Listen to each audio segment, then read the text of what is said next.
It is another go around of SDH AM. John here, you there. Yes, the hair is out of control. I know that shocks each and every one of you. It's a Wall Pass Wednesday, and I got to fix the names.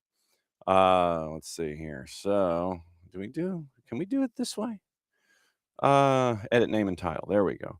All right. So it is a Wall Pass Wednesday, and that means that pretty much anything is on the table, and it will be over the next little while because Dylan Butler is obviously one of the busiest men in show business.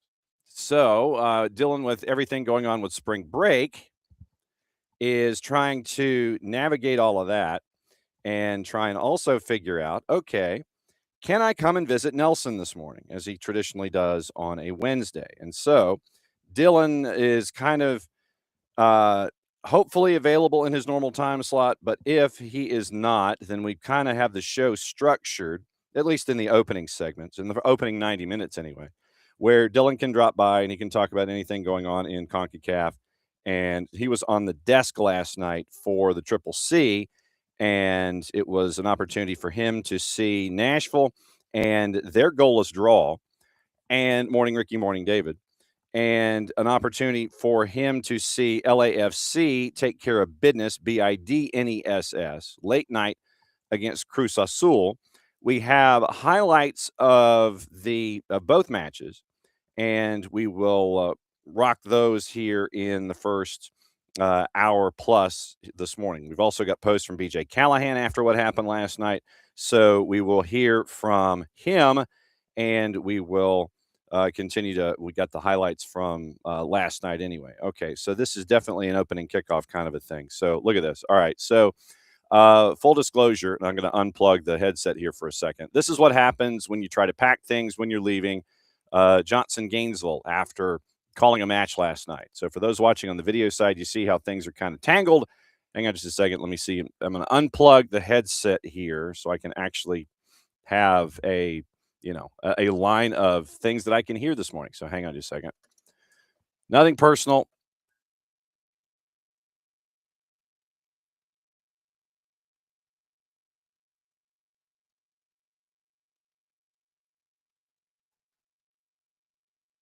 Now I can talk. Okay.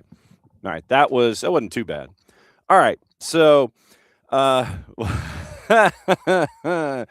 okay. So Ricky wasting no time with opening kickoff material.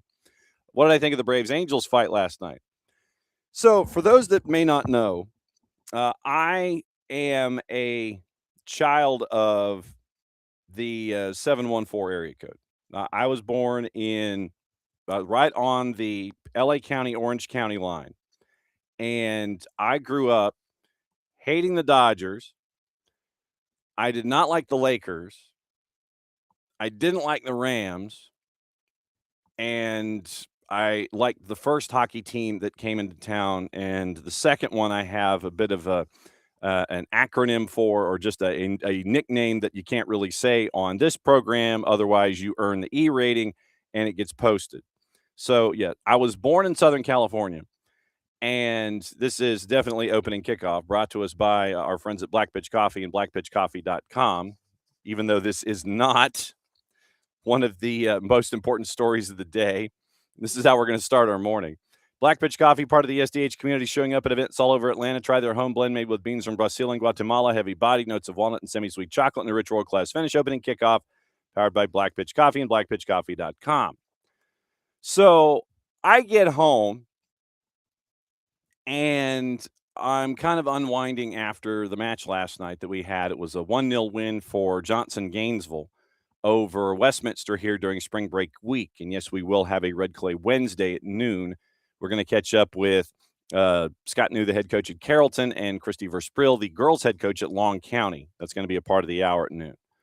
So I get home, and admittedly, I am listening to CONCACAF Champions League. I'm listening to Dave Denholm on ESPN LA, and I got the matchup here in the office, the second one, and I start to see what's going on over down the 5 at what's going on with the Angels and the Braves. And so, of course, I look it up, and I see Walt Weiss trying to tackle Jorge Soler. And then Jarrett and I start going back and forth because Jason's got Atlanta soccer tonight. And so he was kind of busy. So Jarrett and I start going back and forth. And for Jarrett, it's, 8 o'clock in the evening. So he's in decent shape. And so we're watching the brawl, decent brawl, nicely called by all parties involved. And you see that it's, Jorge Soler. And then you see that Walt Weiss is going for he is going for the spear, basically, as Ricky says, with Walt Goldberg Weiss here.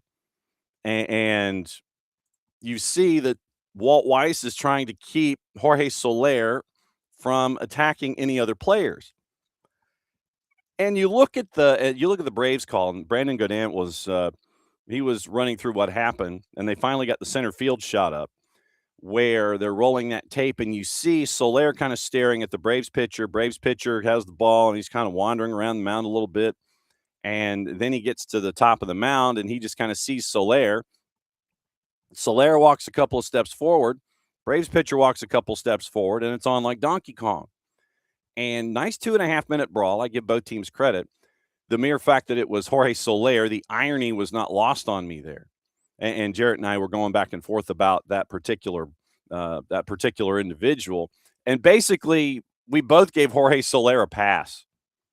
It's like, look, after what you did in the World Series, where I don't think that ball has even come down yet, still 4.5 years later, the one that was absolutely destroyed inside the bandbox in Houston. Jorge Soler, I think, can do no wrong, or at least get no blame.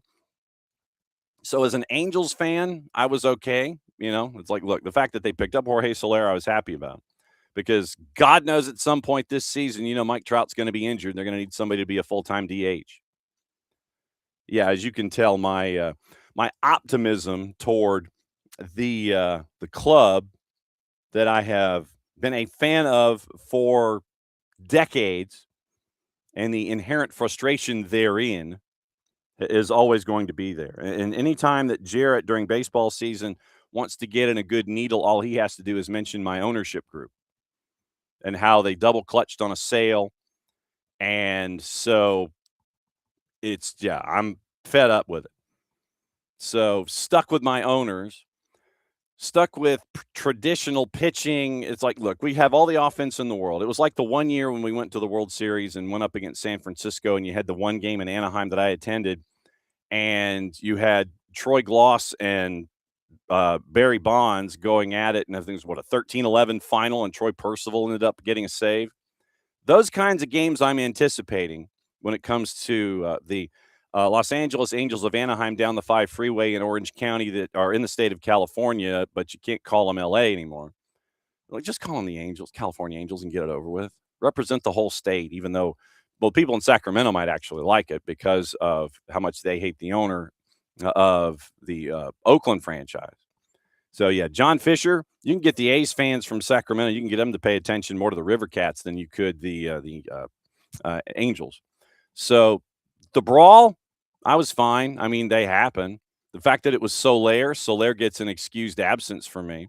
Ricky's along those same lines. Travis d'Arnaud cemented in his mind. Hope they do well over there. They will, I hope. But like I said, it's pitching that is always the downfall of the Anaheim Angels of Southern California down the 5 in Los Angeles in the 714 area code in Orange County. So I looked at it last night. You figured there might be a hot button moment, but I gave Jorge Soler an excused absence after that. Perfectly fine, and I had zero issue with it. So I just thought I drew a smile from the fact that it was Jorge Soler that was brawling against a pitcher for the Atlanta Braves. And yeah, the fact that I can go on a gift machine, and actually you can go to like any gift creator. And this is how impactful Jorge Soler is now. Jorge Soler is so impactful that you can go on a gift app, machine, whatever you want to call it, device, a gift outputter, whatever they are. You type in Jorge Soler, and you get all of his moonshots from that season. You literally have the one from Houston where he hits the absolute bomb that hasn't landed, and you have tapping the crest, pointing down, all that kind of stuff. That is a legitimate GIF right now. In the GIF library, you go Jorge Soler, that GIF is available for you. That's how much of an impact Jorge Soler had on baseball because of how he responded that night in Houston. So last night, fine. I was all over it. Like I said, there's going to be a moment where our pitching is going to fail. Mike Trout is going to be injured, and I'm going to be stuck with it. And that's just kind of how it is. We will always be a 500 team, if that. Our pitching is going to be awful at points, and awful enough to where we're going to chase anything and everything. And don't even get me started on Shohei Ohtani. Don't even get me started on Shohei Ohtani and what that ended up as. That whole transaction that didn't happen, that was, to me, one of those where I'm just like, seriously? Sure, we'll go ahead and bring in a bunch of dudes off the waiver wire and keep Shohei Ohtani and not trade him at the deadline when we think we have an opportunity to get into the wild card race. We're going to hang on to him. And basically, at the end of the season, he walks away on a free, goes up the 5 to the Dodgers, and you see what he's been able to do up the 5 freeway. But no, the Los Angeles Angels of Anaheim down the 5 freeway in California, and yeah. So the brawl, 0 issues. The team, major issues. Absolutely. And so early parts of the season, we're actually at 500, but of course we're only 12 games in on a 162-game schedule.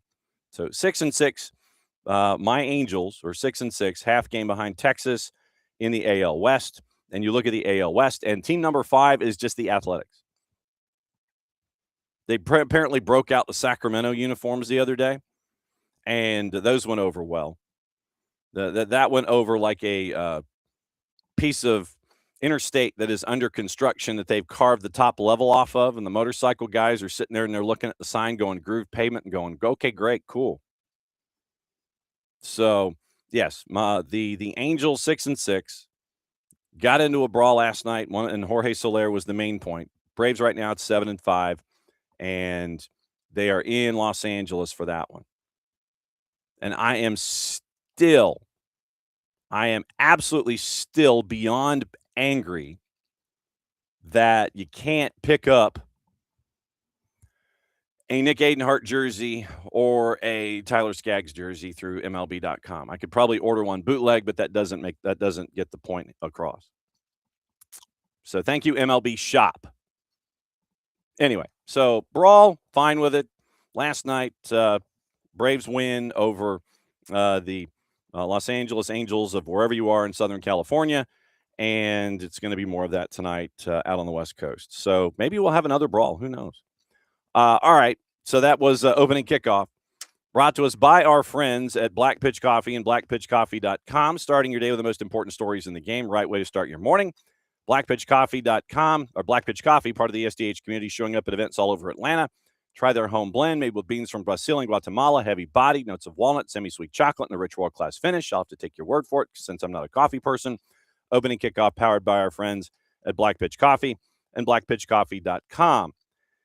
And one other thing for you real quick. Morning Espresso, the morning newsletter that Jason puts together that gives you everything from one end of the sport to the other that preps your day, that comes into your inbox through our friends at Beehive.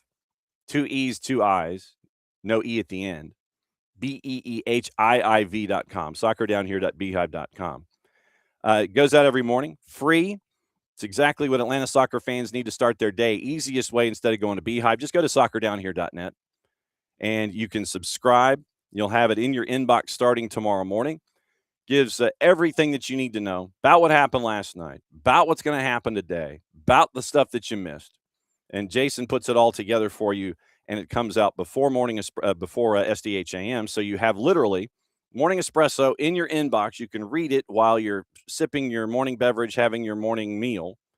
And then SDH AM comes in behind, fills in the information from the morning espresso newsletter, and then your day's off and running. So go to soccerdownhere.net, subscribe to the Morning Espresso newsletter that Jason puts together, and I even use it for reference points for me because I have my information in one place. Jason will have more information sometimes than I will. Combine the information, and I have it. So it's like in a way, it's kind of like my crib sheet and my backup plan in case I forget something, which happens a lot. So Morning Espresso newsletter, subscribe to it. Go over to soccerdownhere.net. You can subscribe and add that to your stacks, and we would be grateful. And you also get to find out what else is going on. Things I miss, he picks up, and we go from there. So the ways to start your day. Morning Espresso newsletter from Jason and SDH AM gets you running for the day. Okay, so the rundown is as follows-ish. So you have the opportunity to catch up with everything CONCACAF, everything going on in Champions League. We'll get you set up for what's going on today in CONCACAF. We'll get you set up for today what's going on in Champions League. In the first 90 minutes, we are going to catch up for the first time with our friends from the UPSL, and we find out what's going on in UPSL Georgia. And if you haven't had the opportunity to subscribe to podcasts and things that keep you posted on everything going on, this go around, you actually will get a Kareem Tamimi update. You get a Kareem Tamimi update. And so, yes, you were wondering what Kareem Tamimi's up to. He's in the UPSL, and we give you the opportunity to find out in UPSL Premier what's going on in the Georgia division. And we would also recommend that you subscribe to be a part of all of their information campaigns that are going on. And so, once again, we'll let you know what is up with what's going on in UPSL Georgia, and Andre will let you know what's going on there coming up in just a bit. Because when you go into the Georgia division, after the 98 different divisions that are in the state of Florida, it is two separate divisions in the state of Georgia. You have 9 teams in Georgia South, and you have another 8. We have another 9 that are in Georgia North. So 18 teams in the UPSL. In UPSL Georgia, Georgia North and South, and we'll let you know what's going on. Give you a tease of the weekly podcast that you can catch up with. And then the 9:30-ish hour under normal circumstances, 9:30 half hour, we'll take a bit of take a beat, let you know what's going on UPSL Georgia, catch you up there as a part of our Wednesdays going forward with our campaign to help you know what's going on a bunch of different levels here in and around the state. And it's great that we get to partner with our friends at ASMG TV and with UPSL Georgia to let you know what's going on with the 18 teams that are in the premier side for the UPSL. So it's Champions League, it's CONCACAF, the Hemispheric Extravaganza. It's UPSL, kind of lying in wait for Dylan Butler to ask him about what's going on after what happened last weekend. He was on the desk last night for CONCACAF, and hopefully he's not on the desk tonight, considering that he has whirling dervishes that are going on spring break, that are in spring break. And so we'll kind of navigate that and let you know what's going on in and around all of that. And then once again at 10:30, he's not on a plane. He is not on a plane. And it is Costa Smyrniotis, the executive vice president of the Canadian Premier League. He's going to join us at 10:30. We're going to go over everything that they're doing this season that are trials literally on the pitch and then on the touchline. And there's a lot going on in the CPL. I wanted to ask about the discussion. It's like, hey, yeah, we'll do it. You know, you're the one that kind of stepped up. It's like, okay, volunteers, then you step forward. I want to find out what the discussions were like to sit there and say, yeah, we'll do that.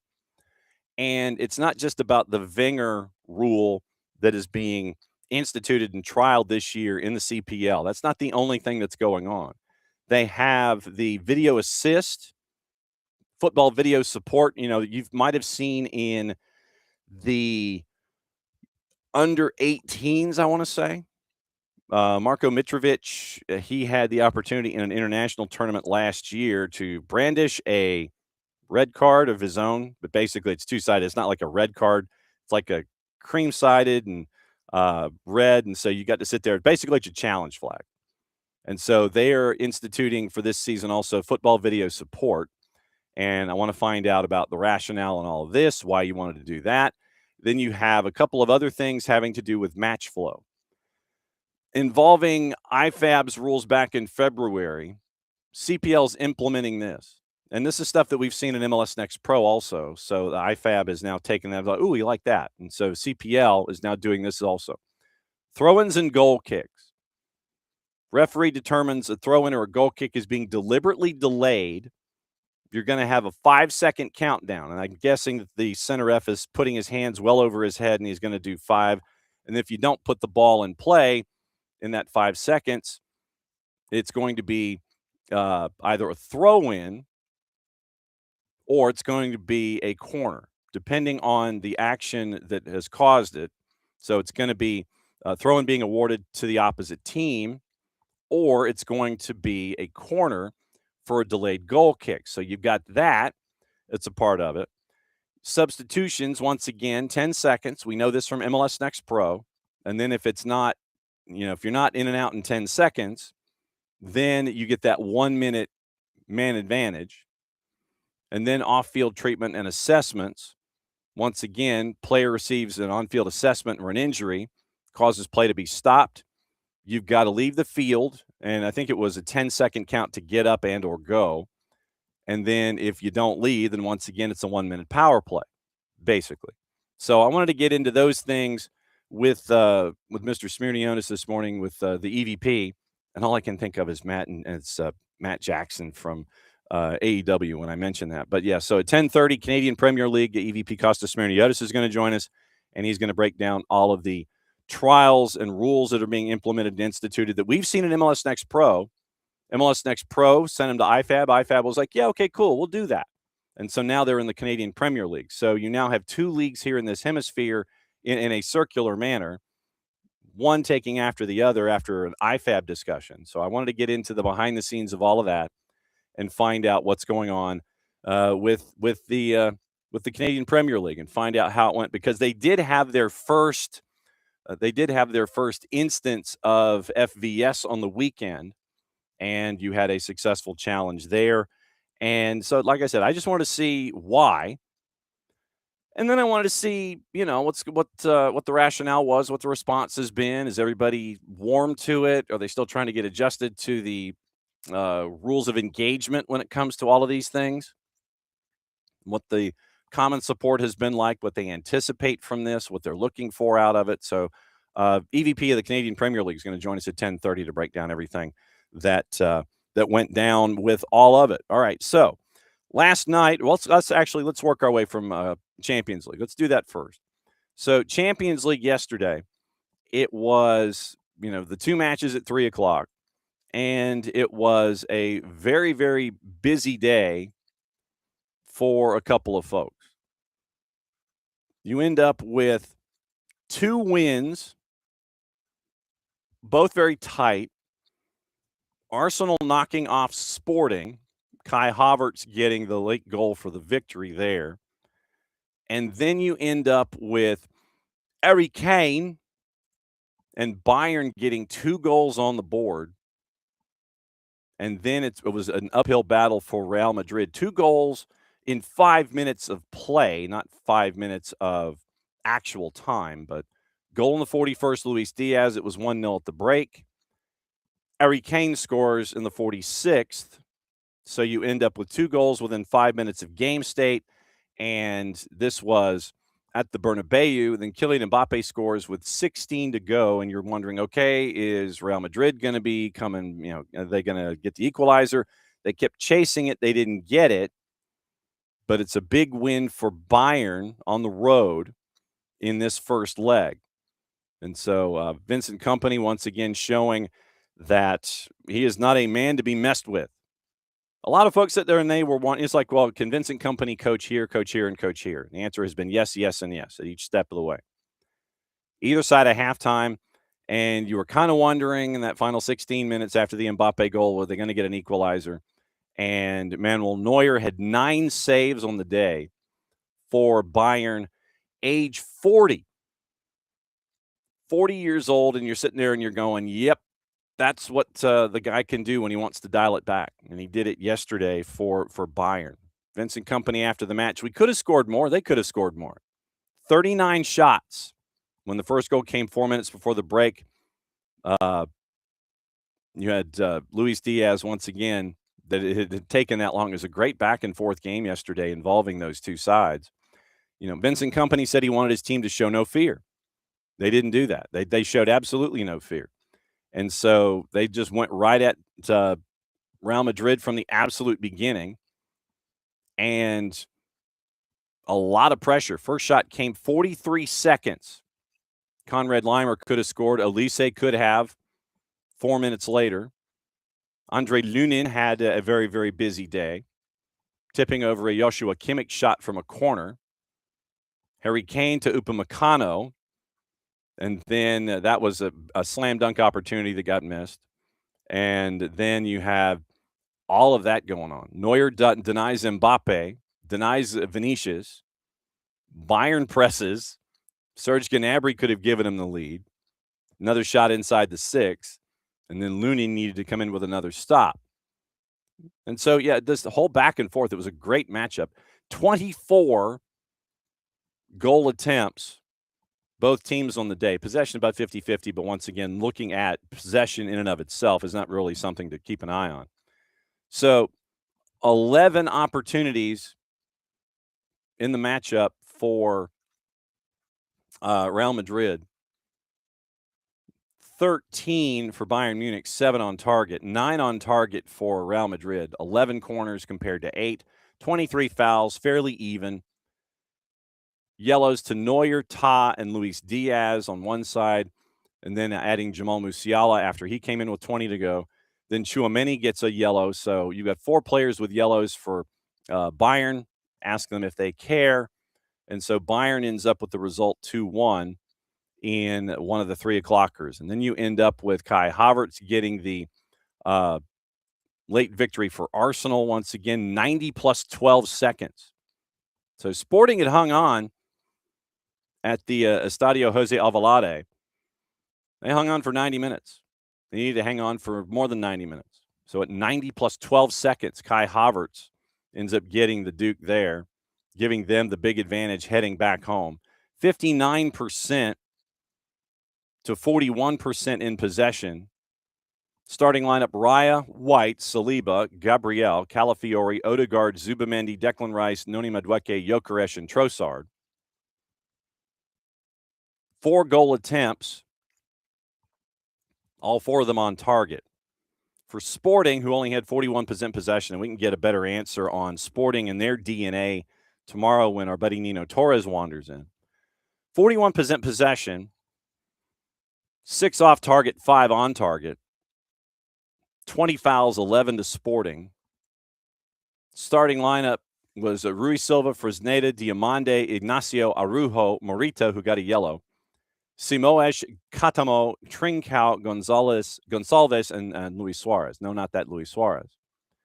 And so you end up 1-0. Arsenal with the win. They head home. 2-1 win for Bayern. They get the win. They head home. And so we'll find out what happens with those next week. But, not to be outdone, we got 2 more today. PSG and Liverpool is one of them. And that one, frankly, I don't know. I'm not the most optimistic sort when it comes to that matchup. If you're a Liverpudlian or a Liverpool fan, PSG's favorite on the minus side at a minus 125. Draws a plus 309. Liverpool's a plus 300. And I don't know if you know this, but Barcelona and Atleti are playing each other for like the 9 gazillionth time. Barcelona favored big at home at the Camp Nou at a minus 192. Draws a plus 400. And Atleti is a plus 459. So Atleti coming from a rather large underdog position to end up, trying to end up with a result that they can dig heading back to the second leg. Yesterday at the MD-1, Diego Simeone did confirm Griezmann's move to Orlando. And he, at that MD-1, gave a very, very heartfelt tribute to Griezmann before the exit. They were both up on the dais at the MD-1. And Griezmann didn't know this was coming. And so Simeone decided he wanted to take a little time. He says, I wanted to take this opportunity to speak not just from the perspective of a coach, but also as the Atletico fan that I am. I want to thank you for your hard work and your humility. You're an admirable person in a society where young people need role models like you. Thank you for everything you've given us, are giving us, and will continue to give us. Thank you for your commitment, for knowing how to distinguish between the friendship we share and the professional relationship between a coach and a player. I view you first as a player, and only then as a friend. We have 8 league matches remaining, 1 cup match, and God willing, 5 more matches in the Champions League. Simeone then joked, I encourage you, quote, to keep enjoying yourself. I care about you deeply, but if you don't run tomorrow, you're coming off. And then Griezmann, after the tribute given by Simeone, Griezmann said he was surprised by Simeone's words, promised to return the sentiment of gratitude when they next get together with their families. Simeone was asked if Griezmann, who is the all-time leading scorer at 211 goals across all comps, best player he's ever coached. Simeone said, quote, I'm grateful to have had such a difference-making footballer. He arrived playing out wide, went through a difficult 3 months, trying to figure out where he fit in. Told him that I envisioned him playing in a more central position, one that required incredible mental energy. Since then, he's often finished the season as our top scorer. Yes, he is indeed one of the best players I've ever had. Regarding his future in Major League Soccer, Griezmann said he's currently focused on facing his former club Barcelona rather than thinking about what he expects once he moves to Orlando at the end of the season. I wouldn't want to look at Orlando right now if I was Griezmann. Quote, been working and looking for what Cholo, meaning Simeone, needed from me. Right now, it's not the right time to talk about Orlando and what I will do over there. Tomorrow, we will play in the quarterfinals, and it's something incredible. Lots of high-level football. I have a clear head to face it, and I want to help him as much as I can. Understandable words from Griezmann. And frankly, I'd want to focus on Atletico Madrid too. I wouldn't necessarily want to focus on what's going on with the purple team until I absolutely had to, giving up 11 goals in their last 2 matches. By the way, Friday morning at 10, it'll be the Kanji Man. Steve Cangelosi is going to join us for the weekend preview. He and Danny Higginbotham have the Saturday showcase, which is Charlotte and Nashville. And so Danny's going to join us at 10 o'clock on Friday morning. So you've got that coming with the Champions League. But we mentioned yesterday, if certain things happen in the 3 competitions that are going on, you could end up with a 7th place team in the Premier League getting a Champions League spot. So the Premier League's guaranteed themselves 5, which traditionally means 6 goes to Europa, 7 goes to Europa Conference. So we have math. Rewarded for the place in the coefficient table, getting a European performance slot for a 2nd year running. So now they will, England mathematically ensured they will finish top 2 in the coefficient table. 5 clubs remaining in the quarterfinals. Points collected through the league phase made England the runaway leaders, according to our friends at Talk Sport. If Aston Villa finish outside the top 4 but win Europa, it would mean that the Premier League would have 6 teams in the Champions League. Same scenario applies to Liverpool. If either win a European trophy and finish 5th in the EPS qualifying position, Champions League place will drop down to the team in 6th. However, in a specific circumstance, if both Liverpool and Villa win their respective European campaigns and finish 5th and 6th, the extra place would put 7th into Champions League.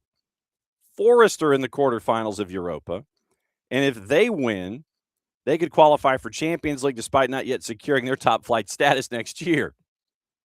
Spurs finished 18th, qualified for Champions League last year by winning Europa League.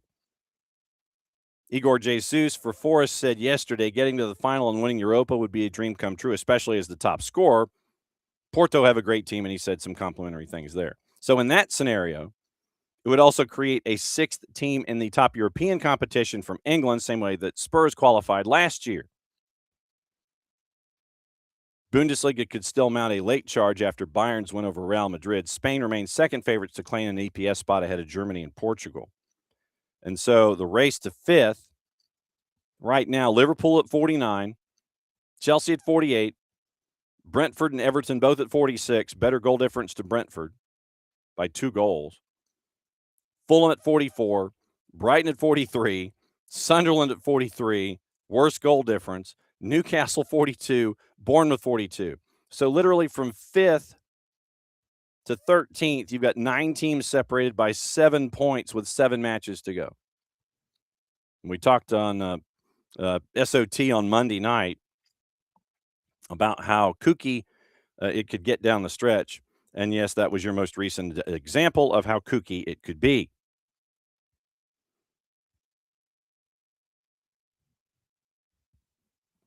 And so that's your rundown of that.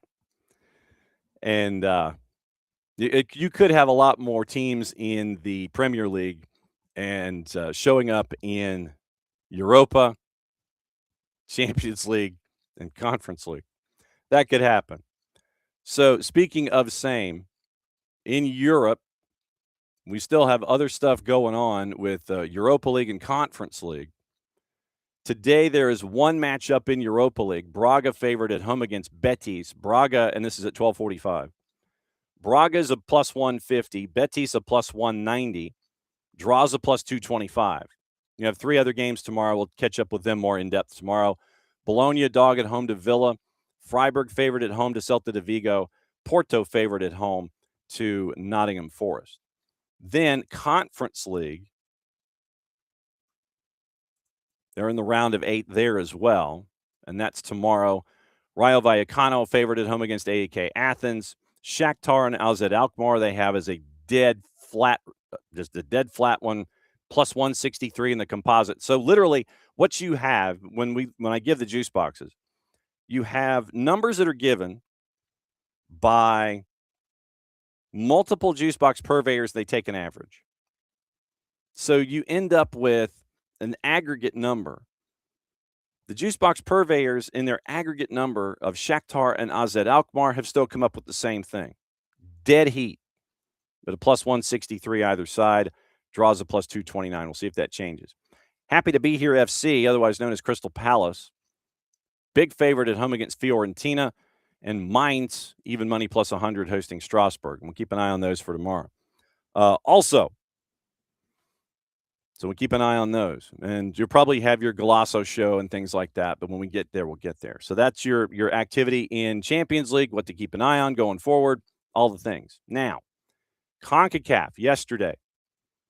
When you look at the 2 matchups that were there in CONCACAF, early and late for the Triple C. And so last night, it was Nashville hosting Club America and LAFC. And Dave Denholm, by the way, their play-by-play voice, whose highlights you'll hear in a sec, is awake. Dave, I think, has been awake since about 5:30 in the morning. He sent the note, and he goes, "Never sleep well after an amazing win, and I don't mind at all." After I sent him a note, and I said, "You're up way too early, sir." You sit there, and he's like sending notes out at 5 o'clock in the morning, LA time. Busy day for Dave Denholm after a busy night. We'll get into the highlights in a bit. But you end up with, last night, Nashville and Club America, and we'll get into the stats here. And then we'll get into the highlights. We'll hear from BJ Callahan coming up in a sec. So last night at Geodis, Nashville and Club America played. Here's your highlights. There weren't any. Goalless draw. 3 yellow cards along the way. Starting lineups, and this is something to keep an eye on for the reverse fixture next week, because after that reverse fixture in Mexico, Nashville comes to Atlanta to take on Atlanta United. Schwakey in net. Left to right, Reed Baker Whiting. Woleji, Palacios, and Andy Nahar. Your 2 6s, Corcoran and Yazbek, Madrigal, Mukhtar, Espinoza, and Surridge in the attack for Nashville. Stats on the night as they load. I just want the stats from the evening. I don't want like group stats from the entire thing. I just want stats from the evening. I don't want the entire. It's like, just give me the stats from the evening. Literally, that's all I want. That's all I want. I just want the stats from the night. But no, can't have that. We can't. Okay, well, maybe if I hit this button, maybe that'll work. Okay, so possession. Nashville had 56% possession to 44. You had 17 picks, but 12 of them went to Club America. And you had, let's see, in the attack, 21 shots. Nashville had 13 of them. 7 shots on target, 4 of those to Club America, 3 blocks on each side. Shots outside the 18, 6 by Nashville, 3 by Club America, which meant obviously that 7 were inside the 18 compared to 5. Then on distribution and defense, passing accuracy 82.5% for Nashville, 70% for Club America. Crossing accuracy 5 of 12 basically for Nashville in the evening. No completions on crosses for Club America last night. Defensively, 25 tackles, 15 of them went to Club America, and 19 clearances, 11 went to Nashville SC on the evening. O'Shea Nation was the man in the middle after the match. BJ Callahan was asked about what he thought with what went down in the goalless draw. This is courtesy of CONCACAF, their own selves. Yeah, I mean, I think both teams created minimal chances, a couple good looks for them, a couple good looks for us. I thought the game was fairly under control, and then each team had to kind of, manage a few transition moments. So, yeah, I mean, the result is fine, 0-0, and, clean sheet is always positive. And obviously you tied Inter Miami 0-0 in the round 16 of this tournament, went down to Miami that won on the away goals there. Does that give you a little more confidence going into leg 2 in Mexico next week? Yeah, of course. I think, whenever you can lean on past experiences and those opportunities, that's something that we can do. And I think, same way we were able to play Miami and at that same, make adjustments and have to go down there. I think it'll be very similar with the way that we'll process this game, look to make a few adjustments and, try to be better. We'll go Ben, then Gentry, then Valer. BJ, you mentioned kind of how the game felt like it was mostly under control. It felt like a lot of the times when you had the ball, you were going up against a pretty set defense. What did you, I guess, see that Club America were doing to maybe kind of close things down, and how did you like how your team kind of approached trying to break them down? Yeah, I thought Club America was really organized. Not a lot of space in between the lines. So, I think for us, we have to continue to find ways to sort of, disorganize the opponent to continue to try to find ways to create more scoring chances. I think that's something that we'll always analyze and look as kind of, also it's not unique. That's something that we want to do. So yeah, I think they were really organized, and kind of, I think the compactness, especially in between the lines, was really good by them. And I guess where do you find maybe the balance between positivity that you created chances to score, but also maybe urgency to need to finish those chances? Yeah, I think for us, it's about creating good goal scoring chances. We know the areas in the field that we want to get the ball into, to then execute kind of those chances. So for us, it's just about making sure that we can find a variety of ways to do that.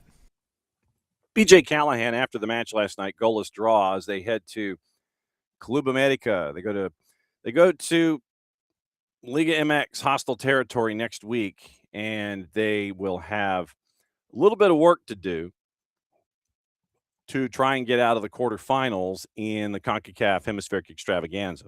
Then, late last night, 10 o'clock local time. Like I said, that's why I was discussing what Dave Denholm was up to. Dave Denholm had a very, very busy evening. And after nights like last night, I don't know how he has a voice. I'm hoping he's just on vocal rest and he's just typing today because of everything. And you'll hear in a sec just how busy the evening was for Dave Denholm over at ESPN LA as LAFC puts up a big marker against Cruz Azul at BMO last night. And it was the names that you would expect, and then one who had a bit of a hemispheric coming out party. Starting lineup for LAFC: Lloris in net, Segura, Tafori, Ryan Portia, Sergi Palencia, your back four. Delgado and Chouanier in front of them. Denny Bouanga, David Martinez, Timothy Tillman, and Son Heung-min. That was your attacking four.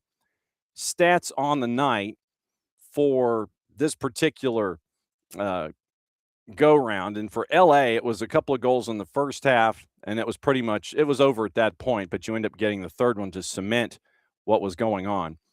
Possession, once again, LAFC had a lead. They didn't care. Cruz Azul had 65% possession, meant nothing. 16 picks, 9 of them went to LAFC. Cruz Azul had 7 of the 8 corners on the night. Once again, when you've got a lead, you don't care. Distribution, passing accuracy, just under 90% for Cruz Azul, just under 80% for LAFC. 35 crosses. 35. You want to talk about bombing in crosses? 35 crosses for Cruz Azul, 9 for LAFC. Once again, when you got a lead, you don't care. 35 crosses. And it was 7 of 35 on those crosses for Cruz Azul on the night.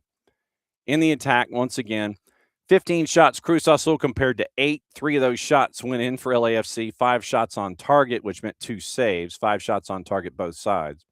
Shots outside the box, 2 for LAFC. The other 6 were inside the 18.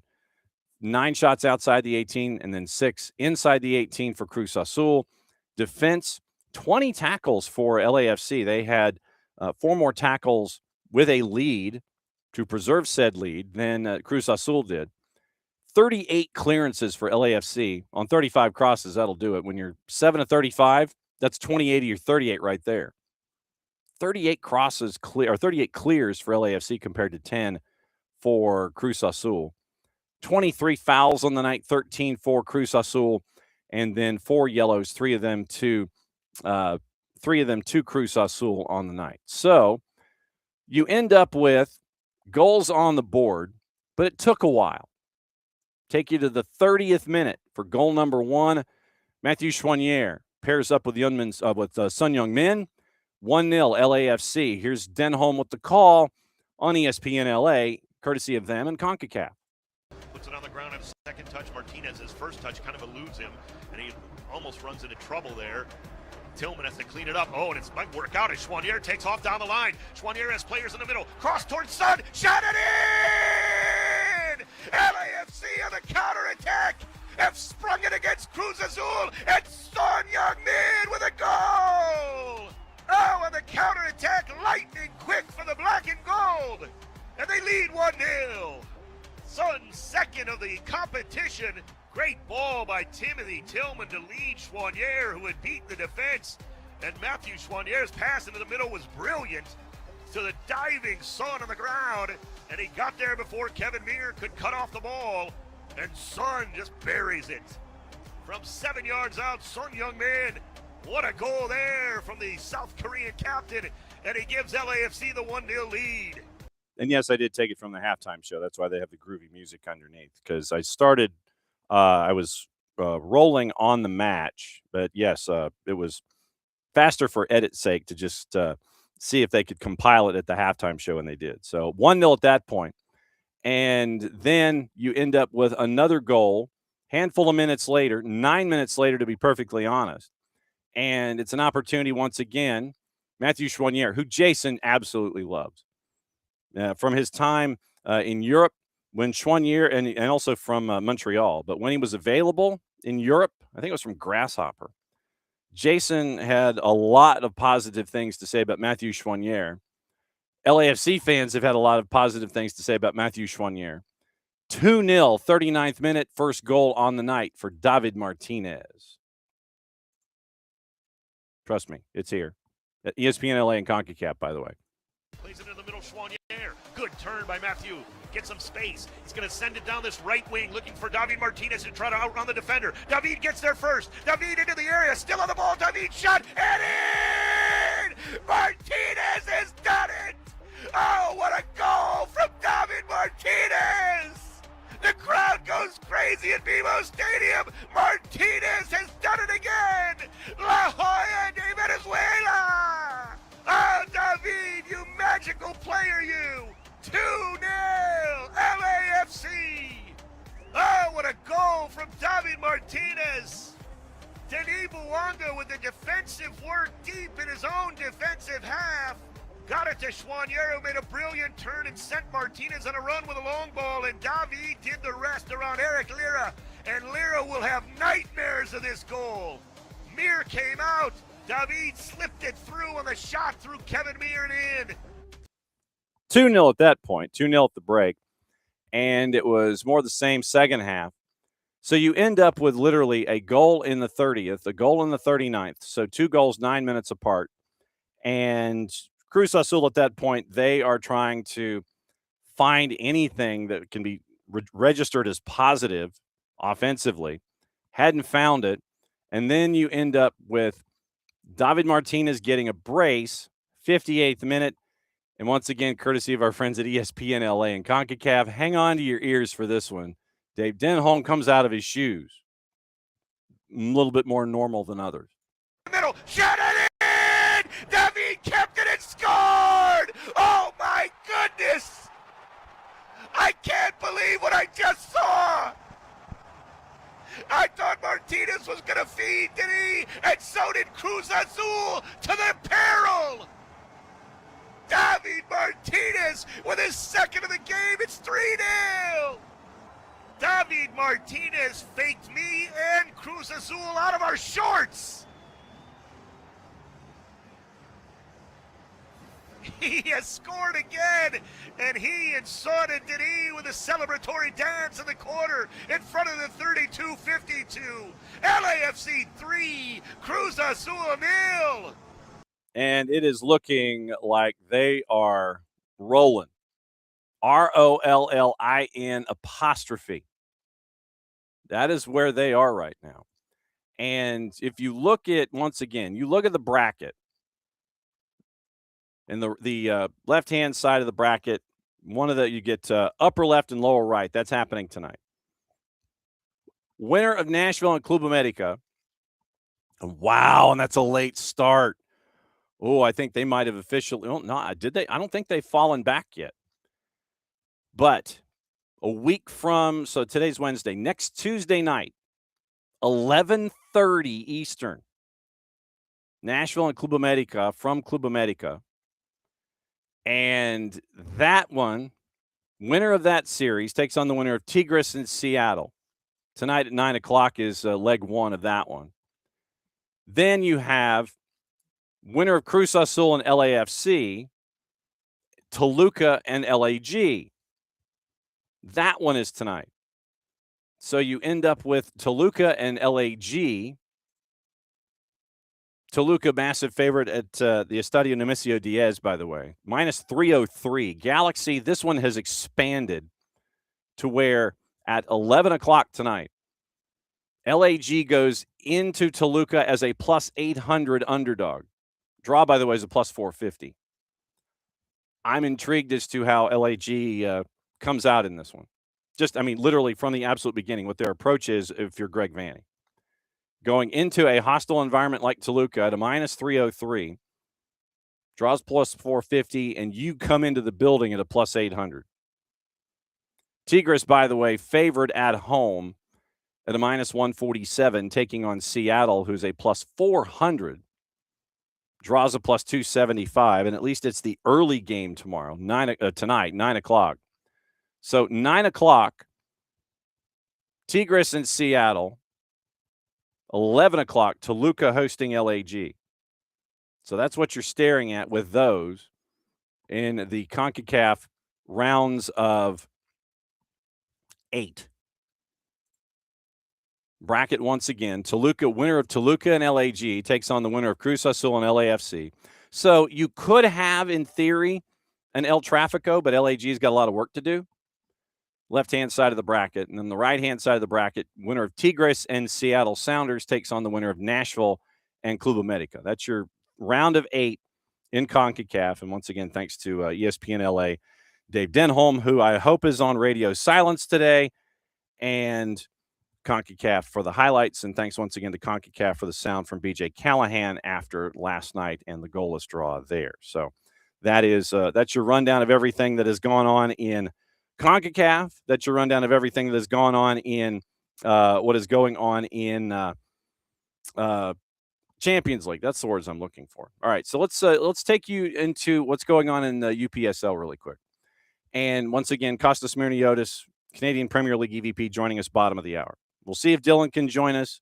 Dylan is out on spring break, and he's trying to make sure that folks get to camps and things like that and get to where they're supposed to be after being on the desk last night for the Triple C. So if Dylan can join us between now and 10:30, he will. All right. So in the UPSL right now, as things stand, and like I said, I'm kind of drifting in and out of the UPSL just to kind of give you an idea. Season's just started. You are in match week 3 in some spots. You are in literally some folks have just picked up their boots for the first time. And there are 2 divisions of 9 in UPSL Premier in Georgia. You've got Georgia North, Georgia South. LSA Mustangs, Georgia Impact, Chattanooga Red Wolves 2. This is where Red Wolves have put their developmental side. Scenic City, Potros Pachuca, Soccer Saves Lives FC, FC Birmingham, and Atlanta Fire United. That's your 9 teams in the north. Georgia South, you have Kalanji Pro Profile, who've already been up and running because they took on Chattanooga FC in Open Cup. And they've run the table. They're 4-0. They've scored 15. They haven't given up a goal yet. FC Columbus Elite, UFA Lawrenceville, Red Top Soccer, Georgia Revs, Angeles, UMAFC, Augusta Arsenal, and LSA Norcross Pro. And this is where we bring in our friends from ASMG to kind of let you know what's going on, because they are out there and they give you all of the highlights that you need, all the stuff that you need to know about, and all of the back and forth and everything that goes on here early in the season when it comes to everything in the UPSL. And on Wednesdays, our goal for you is to keep learning kind of about what's going on in the UPSL. And so this way, you get to see what's going on in an abbreviated form. And then we also kind of send you over to ASMG's Back Pass podcast. And it is an up-to-date weekly look at everything that is going on in the UPSL with highlights and context and understanding. And so here's a bit of this week's Back Pass podcast from our friends at ASMG to kind of give you the first primer this season as to what's going on in UPSL. Now, we did have 2 additional games that were contested, both out of the South Division. Most teams were not in action due to the holiday weekend, but we'll cover both of them here. Both of these games were covered by ASMG TV. The first one by Kalanji Pro Profile over Angeles, a game where they really showed a lot of dominance in how they've been playing this season. Braden Kalanji and Kalen both got on the score sheet along with Medard and Kareem Tamimi. But Angeles did have an opportunity, a couple of opportunities to get into the match, particularly one shot that was cleared off the line in the second half. But Kalanji really are in irresistible form right now. And we'll see here with this shot that ended it all with Kareem Tamimi coming back into the side. Really emphatic victory for them, 4-0, to continue on with their defense of the division title. So that's going to be a team that's going to be at the summit that other teams are going to have to try to knock off the perch. And we'll see how that comes about as the season continues on. So the other game also out of the South was UFA Lawrenceville. We talked about how well they played against UMA. the previous week. Again, they come away with all 3 points with a 3-2 victory over Red Top SC. And the most interesting thing about this game was the fact that of all the 5 goals, 4 of them came off of penalties, and 3 of them from UFA, which were all of their goals, and 1 from Red Top. And so it's a very unusual thing. I'm not sure I've ever seen a game in the UPSL that had that many penalties that decided it. But it's an interesting game. We have it on our YouTube channel. Check it out. It's probably something you won't see very much in the future here, but yeah, the bottom line is UFA came away with the victory, keeps them in great contention there as they fight to stay with Kalonji per profile as the season goes on. So that is the ending of the competitions for the matches themselves. We'll have to take a look now at the South table and see how that's going about. And again, we talked about the dominance that Kalonji per profile have had. And you see here they're firmly in first place, having played 1 more game than most other teams outside of Red Top SC, and standing on 12 points, 4 games, 4 wins, no goals conceded, and just really in fine form in their defense of the division title.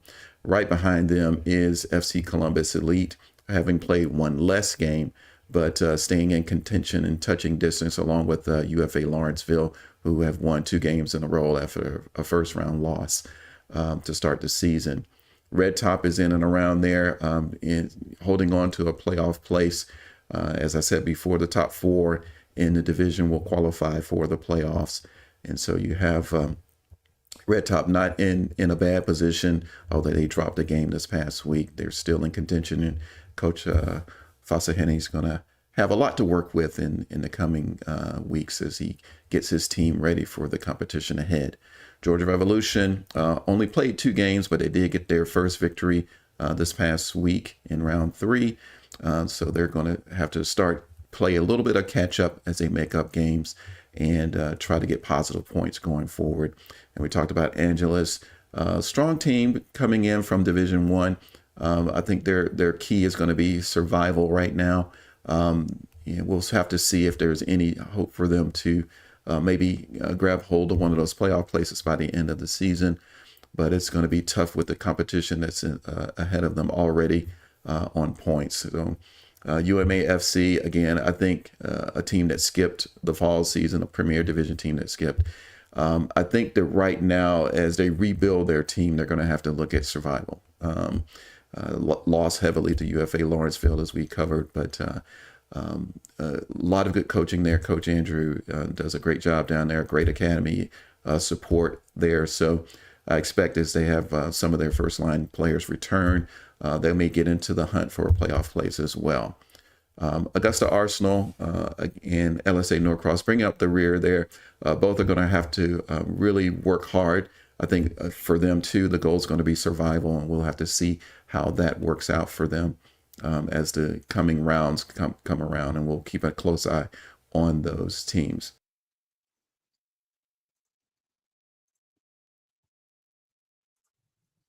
Now we go. There we go. It is that is kind of a weekly look as to what you're looking at when it comes to UPSL. And if you are interested in the deep dive that you get from our friends at ASMG TV, what you can do is you can go to YouTube and you can go to the ASMG channel, and you can give a listen to and give a watch to what they're producing every single week when it comes to UPSL. We're going to kind of take a peek in every week, and we'll let you know what the schedule looks like. And if you are in the footprint of the UPSL in Georgia North and South, then no, I don't want standings. I want schedule. I'm sitting here and I'm trying to look at the schedule. And it's like, yeah, here's your standings. No, I don't want that. So going into the schedule here for the weekend when it comes to Georgia and the footprint, it starts off this weekend. What is the 11th? Let's see. So Thursday's the 9th. Friday's the 10th. So Saturday the 11th, you've got the one matchup, and it's a light week in the Premier League here in the state of Georgia for both North and South. FC Birmingham at Gardendale is hosting Pachuca, Georgia. Georgia Impact up at Cherokee High School on Sunday gets Scenic City. LSA Norcross Pro at Meadow Creek takes on Georgia Revolution. Then you've got the Revs at home on the 18th at Old Warhawk Stadium at the Old Henry County High School. They take on Red Top. Pachuca, Georgia hosting Potros at Bethesda Park. And then Atlanta Fire on the 19th hosting Georgia Impact at Pinecrest Academy. And that will be one quick way to look at so Georgia North. Let me see if I missed anybody. Okay, so just the two matches in Georgia North and in Georgia South. I had it right. Okay, so it's a little light in the next couple of weeks, but keep an eye on things at ASMG TV, and they will break everything down for you. All the stories, all of them, go back on their Facebook page. They've got a bunch of interviews from all the coaches here in the footprint. So you want to boost your UPSL knowledge. We'll have segments here every single week as to what to keep an eye on when it comes to the Back Pass podcast that ASMG puts together.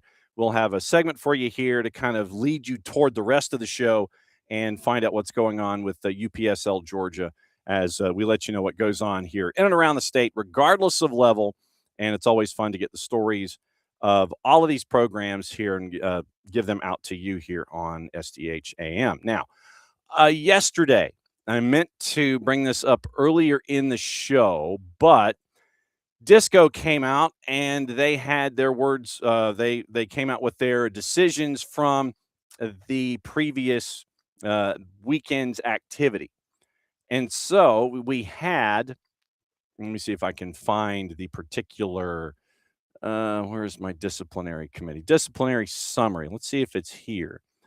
And that is on the 25th, caution accumulation warnings. No. Okay, so you're not going to put it there. All right. The word came out on the to-do that happened at the, and that is the official term, by the way. It was a to-do. The coming together of folks, and it was after the 90th minute, what we saw with Atlanta and Columbus. And so you have players and staff fined for the mass confrontation. So Atlanta and Columbus, both according to the disciplinary committee, in violation of the mass confrontation policy at 90 plus 2. Ooh, another bot. You're not even telling us where to go, except you're telling us to go to Streamboot. Fake section MPGEI. I was going to say MP guy, but I don't know. So fake section, you have now been officially blocked. And now fake section, you're a bot. And now we're going to say that you're a bot and that you're also a viewer solicitation bot, and then we will get you removed from everything here. So the disciplinary committee came up with their decisions after what happened late in Atlanta and Columbus. And so here's their official decision, and most of it's just fines. So both clubs violated the policy for the first time this year. Fines issued to both clubs, Tata Martino and Henrik Rudstrom. Paragraph, due to their roles in the mass confrontation, Lucas Hoyos, assistant coaches Gede Martina and Jorge Tieler, and Columbus Crew assistant coaches Phil Borger and Josh Williams will be fined for inciting and or escalating a mass confrontation. Paragraph, the disciplinary committee has fined Gerardo Martino, an additional undisclosed amount under disciplinary committee parameter 2. And so you wonder about disciplinary committee parameter 2. So you click on that when it comes to a competition guideline, and you have disciplinary competition guidelines. And so literally, if you can't find it early, okay, so officiating and disciplinary protocol. Cautions and suspensions for yellow card accumulation, game suspension, good behavior incentive, bench behavior. Let's see.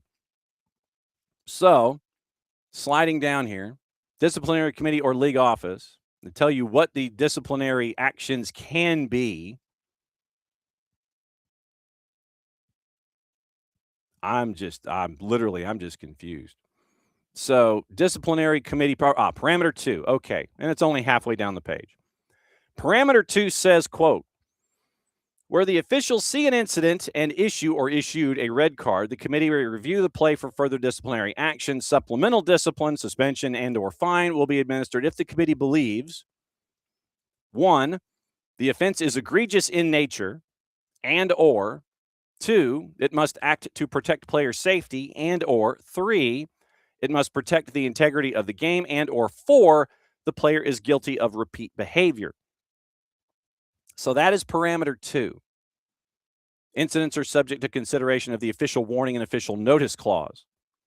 So I'm guessing that parameter 2, they thought that the offense was egregious in nature, and or that it must act to protect player safety, and or it must protect the integrity of the game. So sections 1, 2, and 3 of parameter 2 were probably viewed by the disciplinary committee.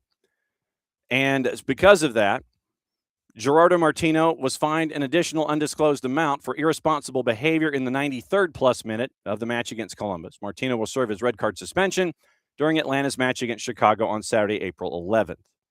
Diego Rossi was fined for violating the league's policy regarding simulation and embellishment in the 82nd minute of the matchup against Atlanta United. So it was all Atlanta United except for Diego Rossi. Mass confrontation policy, fine Tata Martino, fine Henrik Rudstrom, fine Lucas Hoyos, fine Geddy Martino, fine Jorge Tieler, fine crew assistant coaches Phil Borger and Josh Williams. And then according to parameter 2, it was under review. You could probably have checked off 3 of the 4 notes in the parameters to lay down everything involving Tata Martino getting an additional undisclosed fine on top of what he had, and he's serving the red card markup this week against Chicago. I'm guessing he's still going to make the trip, probably up in a box somewhere at Soldier Field. So that was that came out yesterday as well when it came to Atlanta United and Columbus Crew. So now let's get you into what else we are missing. Bart, United's fighting, Braves are fighting, spring weather mania. Yeah, exactly. Now, if they would only behave with our allergies, if it would only just give us our allergies, I thought that would be great. Just leave the allergies out of it. But no, you can't do that. All right, gossip, rumor, and innuendo, what to watch, where to watch it, how to watch it. And once again, Costa Smyrniotis joining us in about 10 minutes. So we'll talk about the Canadian Premier League. We'll talk about all the things. And really, it's an education and a walkthrough because I want to find out about everything about the discussion, what it was like, any back and forth, any give and take, everybody signing off on it. Yeah, or was it just us and y'all are just going to have to do it? So it's going to be a walkthrough of everything that they are looking at. But a lot of it we've seen once again from MLS Next Pro. So very, very cool stuff that MLS Next Pro is influencing on the rest of the game. So we're going to have a good conversation coming up in about 10 minutes. All right, what to watch, where to watch it, how to watch it, gossip, rumor, and innuendo. Now, what to watch, where to watch it, and how to watch it, brought to us by our friends at Fanatis, fntz.co/soccer down here. That link is important, helps them, helps us, and helps you, adding more matches to everything you're already watching.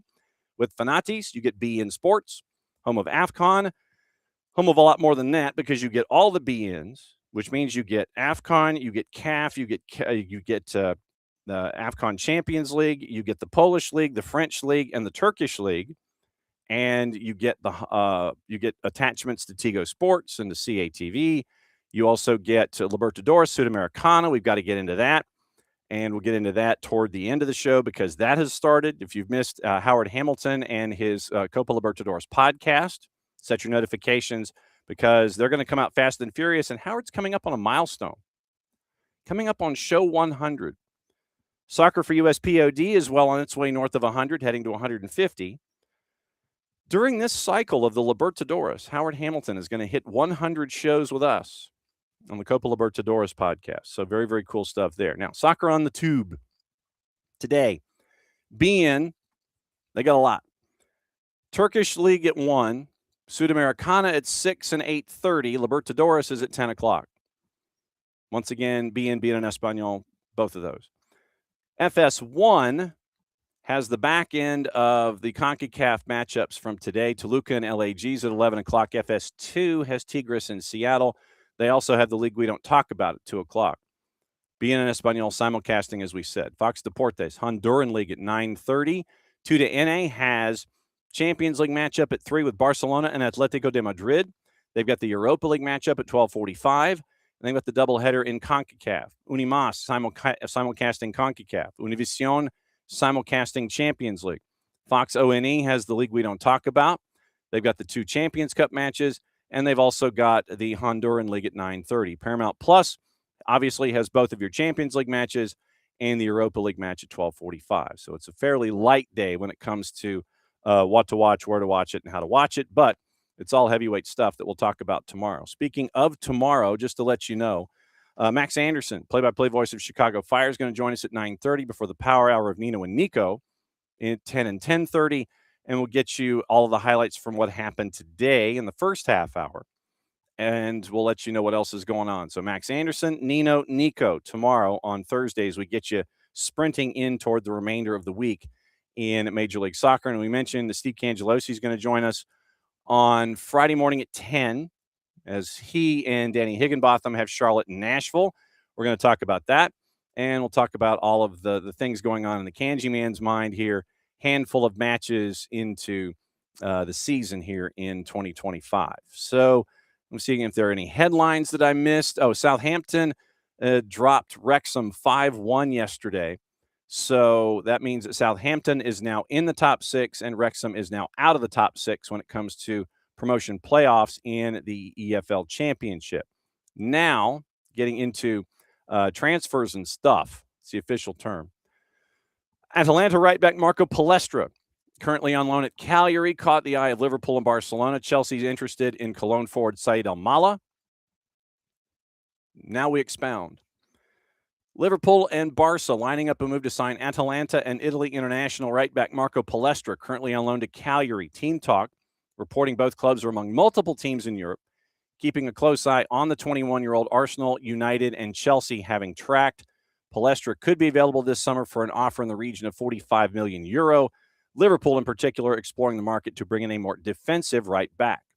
Bild brings us the news about Said Al-Mala and Chelsea being interested. 10 goals in 28 appearances this season in the Bundesliga at Cologne, linked with Brighton, Everton, Brentford. Reps have dismissed an approach from Newcastle. Chelsea closely watching the situation of Darwin Nunez at Al Hilal, also from Team Talk. Recently been linked with Juve. His reps are actively exploring a return to Europe this summer after being unregistered by Inzaghi in the league we don't talk about. Elliot Anderson at Forest snubbed interest from Manchester United, according to the Daily Mirror. Not interested. Reported that City are now in pole position to sign him for around £65 million. Club officials optimistic, securing the signature before the start of the World Cup to avoid his transfer value increasing.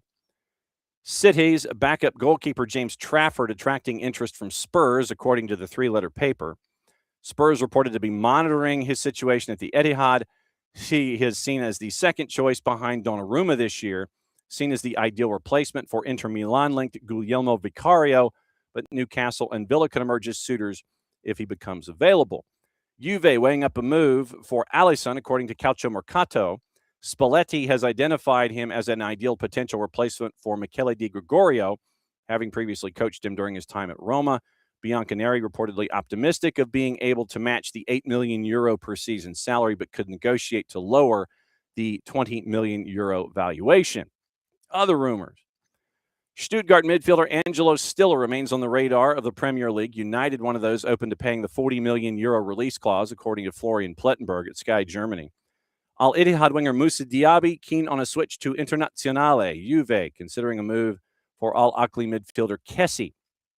It's from Gazzetta dello Sport. Harry Maguire turned down a move to Messi and Friends before signing his new contract at Old Trafford, according to the 3-letter paper. Could you imagine having Harry Maguire on that back line? Give you somebody else to run at or run around? Once again, 3-letter paper on that one. Kieran Trippier keen on a switch to a foreign team when his contract at St. James Park expires this summer following the success of his previous spell at Atletico de Madrid. Four-letter paper says that Manchester United want to part ways with Andre Onana when he returns from his loan spell at Trabzonspor. Clubs in the Premier League could attempt to land Nottingham Forest right back Nico Williams in the summer, according to Fabrizio Romano. Liverpool's Ibrahima Konate set to receive a huge salary increase as he nears signing a new deal to stay put at Anfield, according to Nicolo Schira. And Chelsea women have entered in talks to sign Ivory Coast international and Right to Dream Academy forward Insira Safi. That's from the BBC. Speaking of the women's game, and I don't know if you saw this or not, but the group that owns Southampton's women's team, they have sold their interest, Tom Gary at The Guardian, to Bay Collective. And so now Bay Collective, this is a multi-club ownership model on the women's side. They own Bay FC in the U.S. Kira Berry got her first England call-up, by the way. So Tom Gary reports that Sunderland's women's team, taken over by Bay Collective, which have agreed to buy a majority stake in the WSL 2 club subject to league approval, comes with plans to enhance the training ground and the academy to create, quote, a platform for sustained success at the highest levels, 8th in WSL 2 with 2 matches to go. And Bay Collective, for those of you that may not know, is backed by the U.S. investment firm 6th Street. Kay Cossington, chief executive of Bay Collective, working with their DFO, Anja van Ginhoven, who was the GM of England's national team, worked together at the FA during the breakthrough years in 22 and 23. So Cossington, quoted as saying, quote, we are committed to honoring Sunderland women's DNA and legacy, protecting what makes this club and community so special, supporting the players, staff, and the academy with cutting-edge resources, infrastructure, and training models tailored to the unique needs of women athletes. This is a partnership for the long term, and our ambition is to strengthen Sunderland women's connection with fans and partners while creating a platform for sustained success at the highest levels of the women's game, end quote. BIA Sports Group currently owns them. Tom Burwell admits, he's the CEO, that they considered several options throughout the one-year process. Bay Collective stood out for their global expertise. Bay once again entered the NWSL last year, finished 7th, got into the playoffs, finished 13th last year. Early on, 4 matches, they're in 10th. Emma Coates is their head coach, and Emma Coates worked under Cossington at the FA. We mentioned Kira Berry getting her first senior call-up for England, and now that you have Niam Charles also called up. Their additions come after London City forward Freya Godfrey withdrew because of a shoulder injury. Berry was promoted from the U23s, product of Manchester United's academy, also played for Crystal Palace and Sunderland before signing with Bay back in February, 4 NWSL matches, scoring against North Carolina back in March. And so England squad meets at St. George's to begin preps for the world champions Spain on Wembley on April 14th. They play Iceland in Reykjavik on the 18th. What's that one going to be like? April 18th in Reykjavik. Mid-April in Iceland. I don't know. I mean, so it's 10 days away. But 10 days away in Iceland. All right, I'll bite. Hang on. I'm going to see what it looks like. So let me see if I can get there in time. So let's see. Let me see if I could spell Reykjavik first and foremost. All right, so Reykjavik, Iceland. Today, just to get the temperatures, 10-day forecast. Today, it's a high of 45. Okay, that's not too bad. So high near 45 Fahrenheit. So on the 18th, the temperature in the 40s, but it's raining. 50-50 shot of rain on the 18th, so it'll be in the 40s, maybe the 30s, so it won't be completely and totally just, everybody wrapped up in anything and everything that's theirs, and you got like 9 layers out there on the pitch, and you can't see anybody's faces, and they're wearing toques, kind of like the Winter Classic that we see in the National Hockey League, where you see toques on keepers, masks, and things like that for effect and keeping everything warm. It won't be like that. It'll be in the 40s, and legitimately in Iceland right now, as we sit here and do the forecast for Reykjavik for the next 10 days, it literally is 40s and 30s. It's not moving. It literally is the same temperature. Of course, it could be like the juice box purveyors that sit there and go, we don't know. We're just going to put a number up. But right now, 40s and 30s. So it's not bad. But there is a wind that could be up to 20 miles an hour when you play. It will be an interesting dynamic. Don't get me wrong. It'll be an interesting dynamic to see, and what the deal is with all of those folks. But yeah, so they're going to be playing they're going to be playing in Reykjavik, Iceland. And temps in the 40s and the 30s. Okay, this is going to be cool. Morning, Lokeville, and when we saw this go down, we were like, okay, hey, we've got to reach out here. We got to find out about anything and everything going on in the Canadian Premier League, because there's some stuff happening here in the 2026 season. Kickoff was last weekend, by the way, and you can catch it on like FS2 and onesoccer.ca and all that stuff. A lot of new stuff going on. And so we raised our collective hand and we were like, hey, we'd like to ask some questions. And joining us is someone who is not on a plane for the first time in a couple of days. Costa Smyrniotis, the EVP of the league. Good to see you this morning. Thanks for dropping in. Happy to be with you. Happy to be on the ground and not on a plane, so we can make this happen. No doubt. How many miles do you think you put in on a year in planes and cars and hotels and things? I don't even want to check, to be honest. Right. So let's not even go there. But at least you're getting the miles and points out of the deal, right? I hope there's some perks at the end of the road. We'll see. We'll see. Okay. Reason that we wanted to have you on was to break down everything that is going on that is new, and we with the rule changes, implementations, trials, and all of that kind of stuff. And it's stuff that here we have seen in MLS Next Pro in some aspects, and it has rolled over to IFAB, and IFAB was like, yeah, okay. And the Canadian Premier League raised their hand and were like, yeah, okay, we'll try that, and we'll try some other things too. First thing I wanted to talk about was the Wenger offside rule and the idea that you were like, yeah, we'll try that here. How far back of a discussion was it to have that as a trial this season in the CPL? Well, the try piece is, something that sometimes it's just a little bit, reactive, and it's just being in the right place at the right time. I think the key with us, and being such a young league, yet very ambitious league, is just to kind of get ahead of these things. Innovation is at the core of kind of what we do here, and it's really important values of our competition. So you try and have these discussions ahead of time to kind of figure out where you can modernize the game, where there are opportunities, because as a young league too, you're not stuck to a lot of history, so you have the opportunity to engage the game in a different way. You have a different ability to engage fans in a different way, all for trying to create a more positive scene on the field and off the field. And so for us, having these discussions, and who better to go to than, FIFA, to be able to kind of have these discussions and understand what are they thinking, a few years out. And in all those discussions, this topic came about that, they had been trialing it in various competitions, lower level competitions, but now was the time really that they wanted to push this to a first division level competition, proper national competition. So it just kind of made sense. And then all of a sudden the conversation started getting real late last year about, this is important to our top management at FIFA.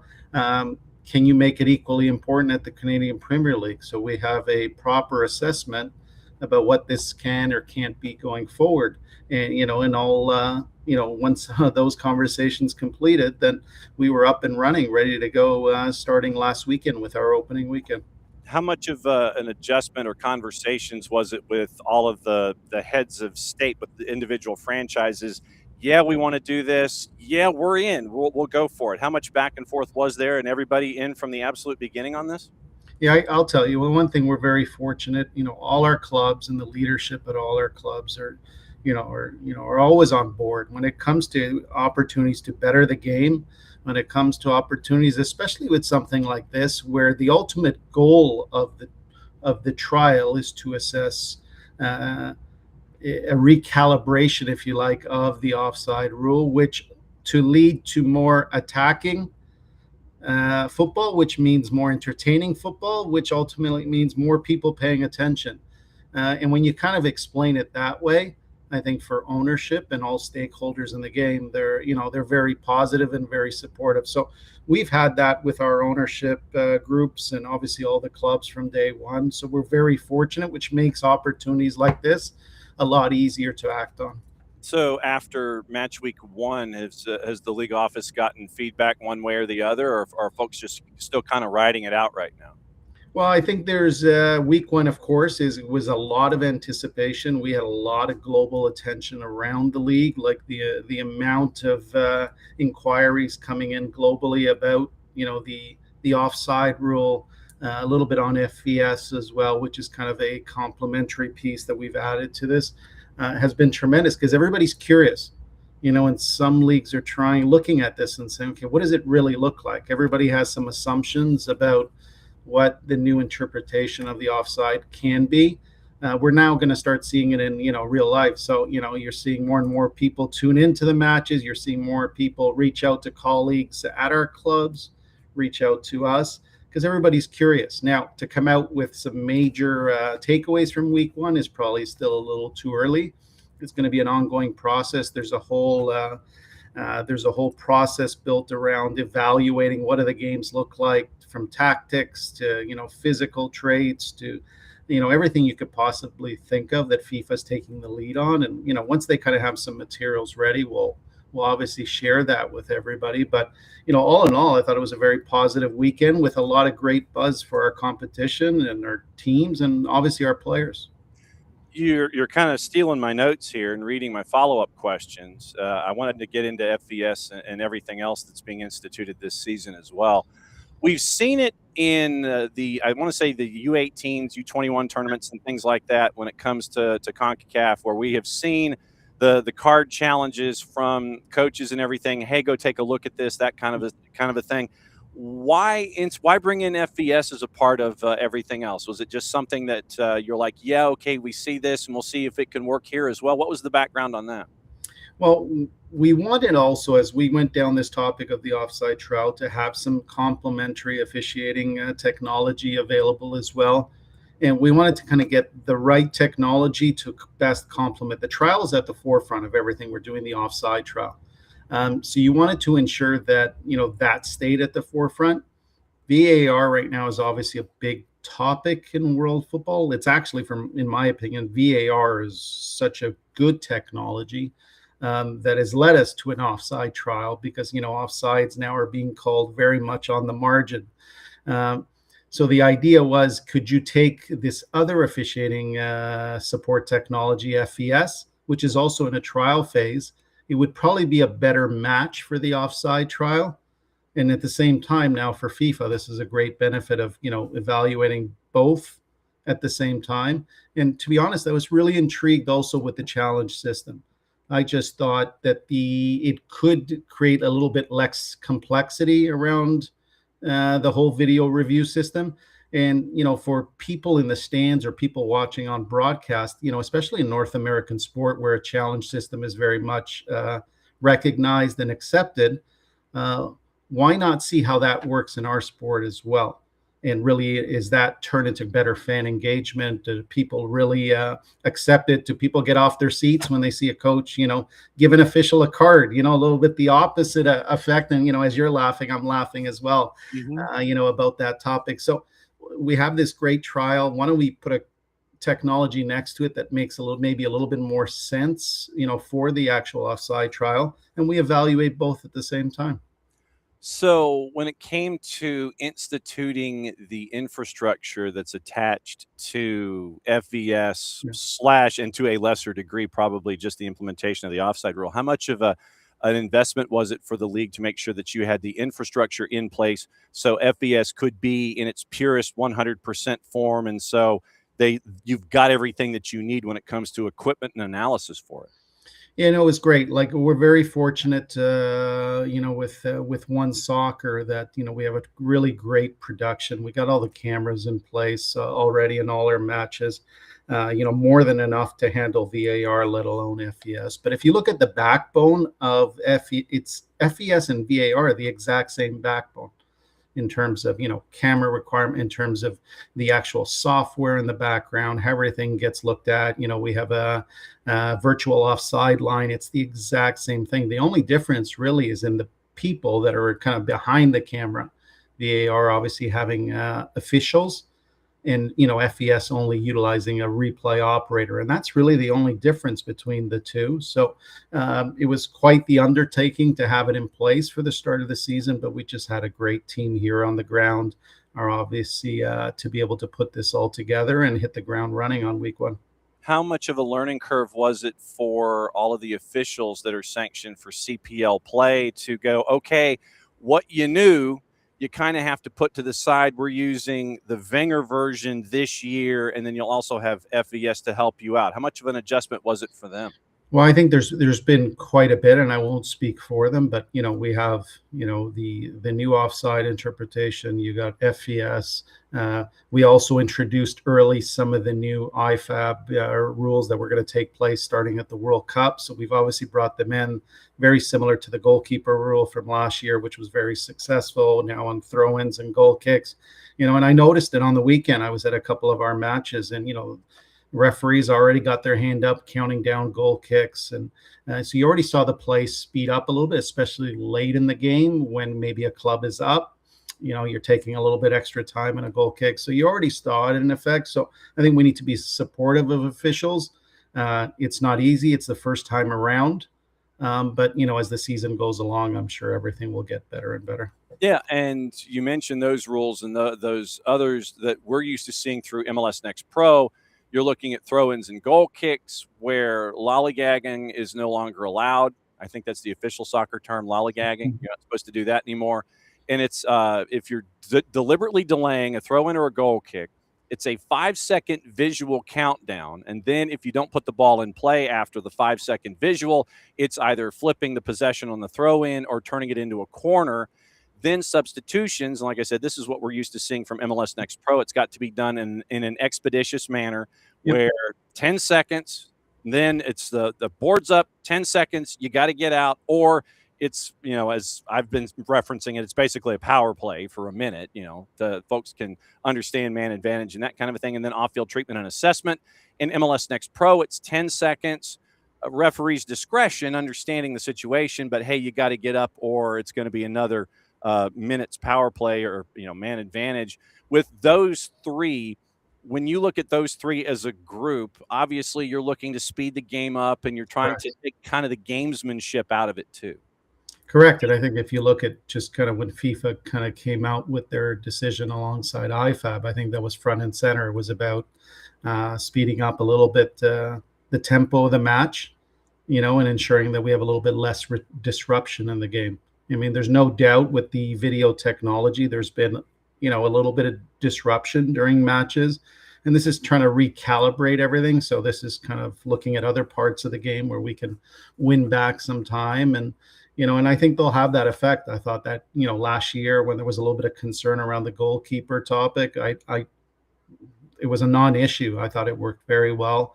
And on the weekend, I'll give an example. I had, going into the weekend, I thought, I saw a little bit of concern or read about some concern around, long throw-ins that have crept back into the game, and whether this new rule would kind of take those away. And, got it this weekend. I saw quite a few long throw-ins. So players are smart. They know how to adapt to rules and they figure it out. And just give them the tools and they will do what they got to do, which they do really well in our competition. So I was really glad to see some of those takeaways on the weekend. EVP of the Canadian Premier League, Costa Smyrniotis, hanging out with us, breaking down all of the new pages in the back of the book that they're instituting this season that really need to be at the front of the book a lot of the time. When you thought and you were bringing all of these new implementations online, did you burn up your phone lines and sit there and talk to other folks in other leagues and other countries to get feedback if they've instituted this, if they've done this? Did you talk to MLS Next Pro? What was your back and forth from an executive standpoint with other leagues and other individuals on your level when you were thinking, yeah, we're going to do this next year? Yeah, you're always checking, and through FIFA, I mean, obviously that was starting point, but we're part of the World Leagues Forum, which is a great organization bringing together, many of the top competitions globally. So it's always a good opportunity there with colleagues to kind of speak what's working in your competition and, vice versa, what's working here. So there were conversations, and I think that's now the curiosity is, you're actually going to do this. So everybody's kind of sitting back and watching and, trying to understand what it means and, obviously looking for some feedback as well, because, there's an opportunity next year, whether the trial continues or whether there's a decision that, this is the new way forward, one way or another, it will affect everybody. So it's great to have colleagues in the space globally to be able to kind of have these discussions and learn from them and vice versa. So it's going to be an interesting year for sure. And I know that we're talking about something down the line, and I know that you probably have your self-imposed guideposts. What would your timetable be to figure out, yeah, okay, we're going to bring this back? What are your markers to sit there and go, levels of success for A, B, C, D, and E? Yeah, we'll bring this back. No, we won't bring this back. What are you looking for when it comes to that? Yeah, well, I think it's going to be a holistic view. I mean, the trial is ultimately led by FIFA, and we're here to support. So we're going to take a lot of the guidance from there and kind of the takeaways from there, kind of research. They're putting a very big research team around this as well to better understand and answer a lot of questions around it. So once that's in place, then I think we'll sit down as a good partner with them and really understand what's the best next steps here. And if the next steps are this is being implemented, well, then, CPL is one of many in terms of, this being the norm going forward, or if the opportunity is, and we've seen great fan engagement, we've seen great acceptance, we've seen our teams adapt. We see in a league that we are currently where, stuff like, goals in our league are at a very healthy level, attacking football, ball in play is at a healthy level within our competition. As long as we don't see deterioration in metrics that for me are more about the entertainment value of the match, then, we'll continue along with the project for sure.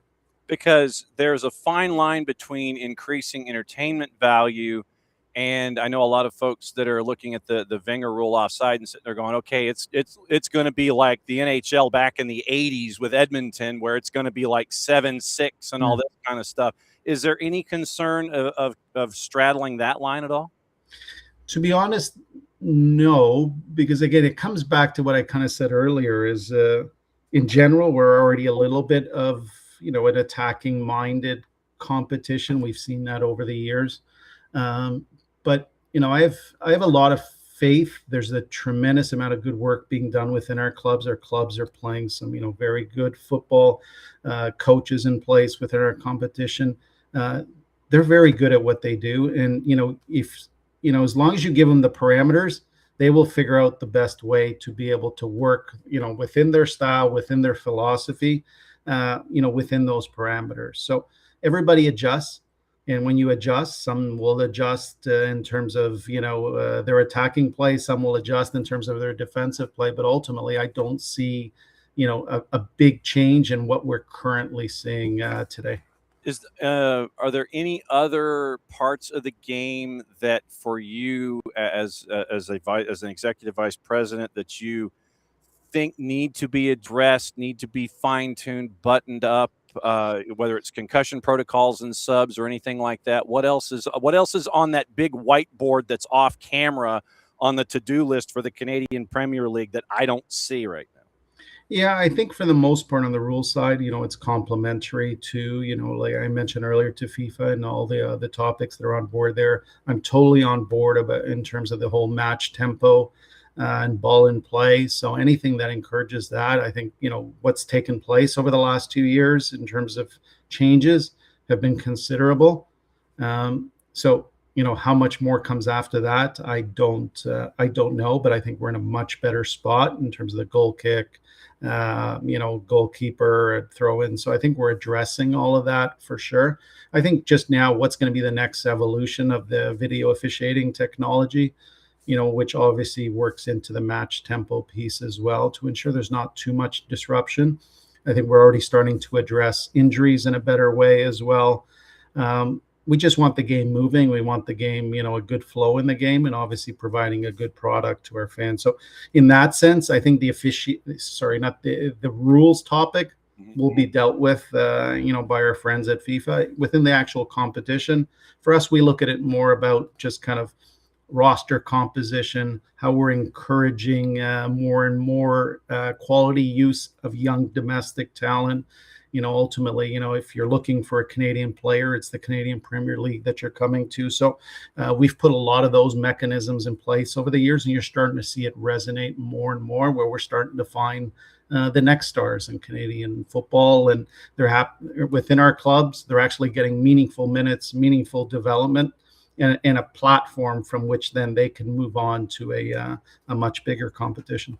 Yep, and you're making noise in the CanChamp, and you're making noise in CONCACAF, in the CONCACAF Champions Cup as well, and it's great to see that. And I know that those of us that know your last name, I know that we're kind of keeping an eye on the folks that are in Hamilton for a particular franchise as well, and seeing what's going on there.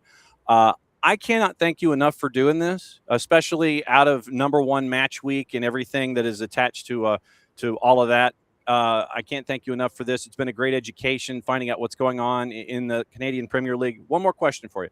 For someone who hasn't been watching the CPL, what are they missing out on by not watching and getting them to watch? What are they missing out on?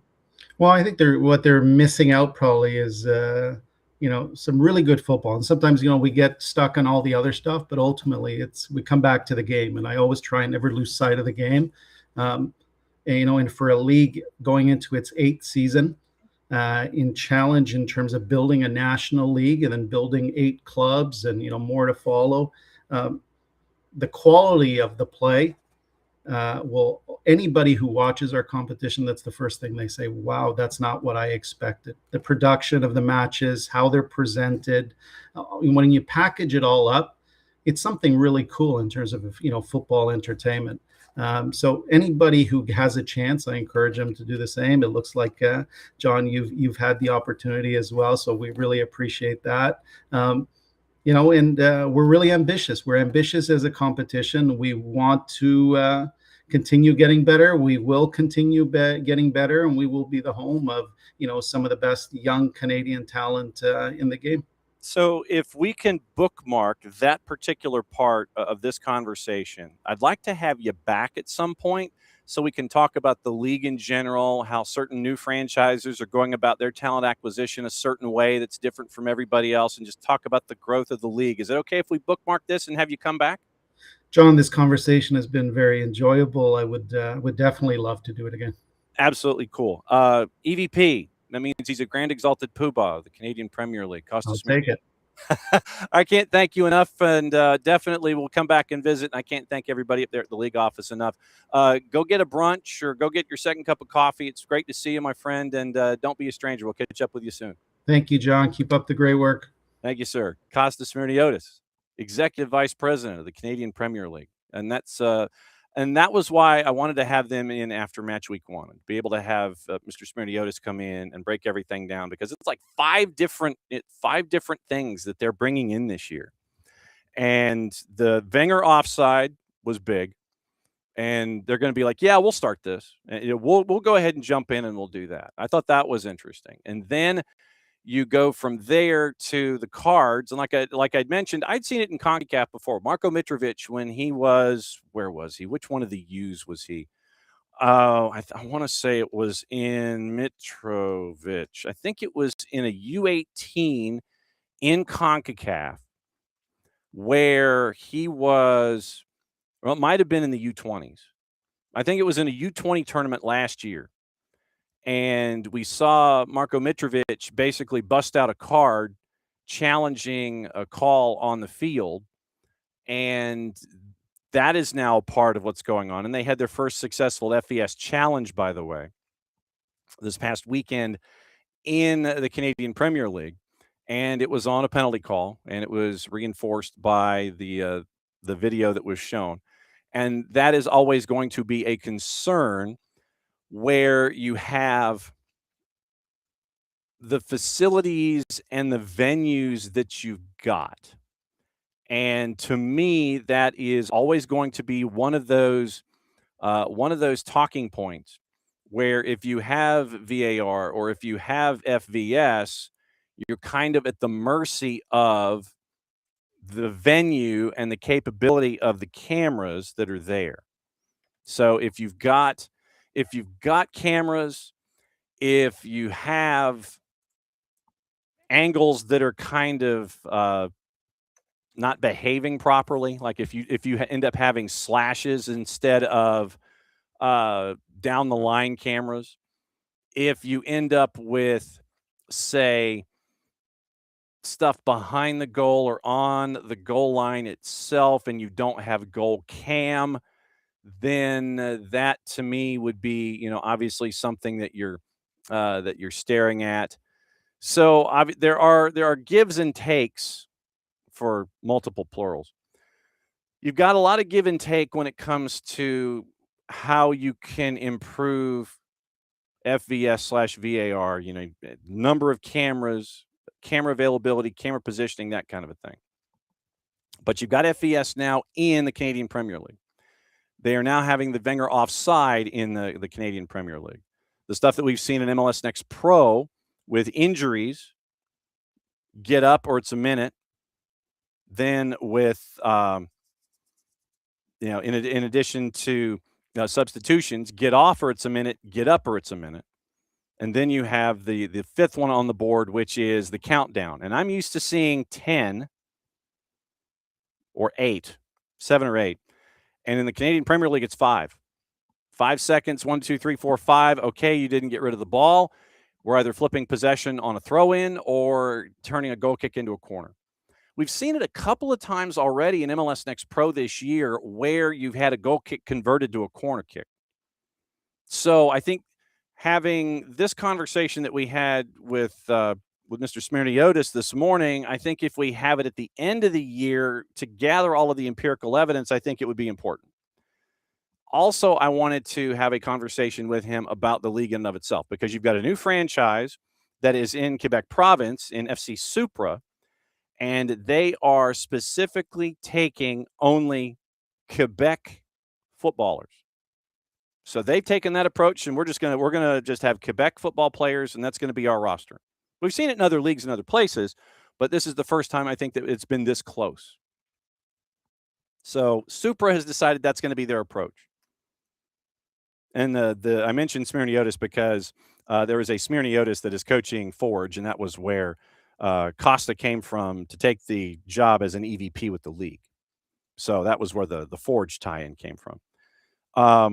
So there's a lot to discuss when it comes to the CPL. And so that was why I wanted to have this conversation early in the season about all the rules that they're implementing and trialing. And then we'll talk about the league, and then we'll find out the empirical evidence, what stays, what goes, that kind of thing, as the season goes along. So I can't thank everybody up at the CPL offices for making that happen. And I'm glad that we were able to have that conversation just as kind of an education as to what's going on in the CPL this year. So can't thank them enough. Very, very cool conversation that we were able to have there when it comes to the CPL and what they're trying this season. So very, very cool stuff there. Okay. Before we get out of here, it is Libertadores Sudamericana. Any other headlines before we go? Red Clay Wednesday is at noon. And we find out what's going on with Scott New at Carrollton. He just cleared a milestone. We'll find out what's going on with him on the boys' side. And then we'll catch up with Christopher Spreel from Long County. They're having a really good season on the girls' side in the lower classifications. And so we'll go over brackets as we know them, because we're about a week away from the end of the regular season. So it's brackets, it's standings, it's rankings, it's Carrollton, it's Ludowici, and it's you on Red Clay Soccer Report. That comes up at noon here on the network. So we'll go through everything that We have on the news side of things, Libertadores Sudamericana, and then we'll be back at noon to let you know what's going on the high school side, presented by our friends at Kaiser Permanente. See right there over my shoulder. All right, so yesterday in Libertadores, it was Tolima and Universitario, a goalless draw. Boca Juniors, they were favored over Universidad Católica. They did get a 2-1 win. Liga de Quito over Always Ready, 1-0. Barcelona loses to Cruzeiro by the score of 1-0. Independiente Rivadavia, 1-0 winner over Bolivar. Bolivar had a red card, so they finished with 10. And La Guaira, with the surprise results so far, over Fluminense on day one. It was a goalless draw. So La Guaira was a massive underdog going into this match. And at the Estadio Olímpico de la UCV, they were a plus 550 to win. Draw was plus 270. And so if you had plus 270, pick the draw with La Guaira and Fluminense, you came out pretty good. So that was a well done by you if you had the draw with La Guaira and Fluminense today. Today, we do have another couple of matchups to get you through, and it is 8:30 as an example. Flamengo on the minus side, a minus 120 hosting is at Cusco. Cusco is a plus 375. Your draw is a plus 240. Also, 6 o'clock tonight, it is Coquimbo Unido and Nacional. At 6 o'clock, it is Mirasol and Lanús with our friend Marcelina Moreno, who is winning hardware for Lanús. Group A at 8 o'clock, Independiente Medellin and Estudiantes. Keep an eye on that one. Cusco Flamengo is at 8:30, along with Group F, Junior Barranquilla and Palmeiras. 10 o'clock, the late one tonight, Sporting Cristal, where you can have your Luis Abram update, and Cerro Porteño. That is tonight at 10 o'clock. And so it's another 2, 4, 6 matches today in the Copa Libertadores. In Copa Sudamericana, as I sit here and try to type Sudamericana and get the lay of the land there when it comes to the matchups with Sudamericana. Santos is at Cuenca. They are an underdog today. Cuenca at home is a plus 135 at 6 o'clock. Draws a plus 200. Santos is a plus 240. Yesterday, Racing and our old friend Santi Sosa, 3-1 winners over Independiente. And it's is it Independiente Petrolero? So Gonzalo Sosa, not Santi, but Gonzalo Sosa scored in the 27th. And it was, I'm going to have to hit this. Yeah, Independiente Petrolero loses 3-1 at home to Racing. It was Gonzalo Sosa, Gaston Martirena, and Adrian Fernandez at 90 plus 4. So Racing gets the win in their first match, 3-1 at Independiente Petrolero. Now, also, Baracas Central and Vasco da Gama. Baracas finishes with 10 and a goalless draw. O'Higgins, I'm not kidding, that's the name of the team. O'Higgins, 2-0 win over 10-man Millonarios. Sao Paulo and all of their financial problems, they had enough to knock off Boston River by the score of 1-0. Alianza Atletico and Tigre, they tied at 1. Today, 6 o'clock, Cuenca and Santos, Recoleta and San Lorenzo in Group D. Group F at 6 o'clock, Deportivo Riestra and Palestino. It is Audax Italiano and Olimpia is at 8 out of Group G. In the Sudamericana, Group F has Torque and Gremio at 8:30. Then they have Blooming and River Plate. Blooming. I'm not kidding. Blooming and River Plate, some of the best names ever. So Blooming and River Plate is at 8:30. And at 10 o'clock tonight, the late one is Puerto Cabello and Atlético Mineiro. So you have 2, 4, 6, 7 matches tonight in Sudamericana. You have 6 in Libertadores. And so that is you have 13 matches in Libertadores and Sudamericana tonight. So if you had BN, then you could watch a great deal of those, if not probably find a way to buzz around and catch highlights in any of all of them. And we'll talk about those 13 tomorrow once again as a part of everything. Tomorrow, just once again as a reminder, it is going to be Max Anderson, the play-by-play voice of the Chicago Fire, joining us at 9:30 before the Power Hour with Nino and Nico at 10 and 10:30. and breaking everything down in and around the planet. I would imagine that most of our Libertadores and Sudamericana discussion is going to be with our friend Nino Torres, and that's going to be, once again, that's going to be 10 o'clock in the 10 o'clock half hour tomorrow, and so we'll have that discussion as we go. Now I'm going to tour quickly, see if I've missed anything when it comes to all of the news and notes, and let you know what's going on. Remember, the Champions League 3 o'clock kicks. 3 o'clock kicks today.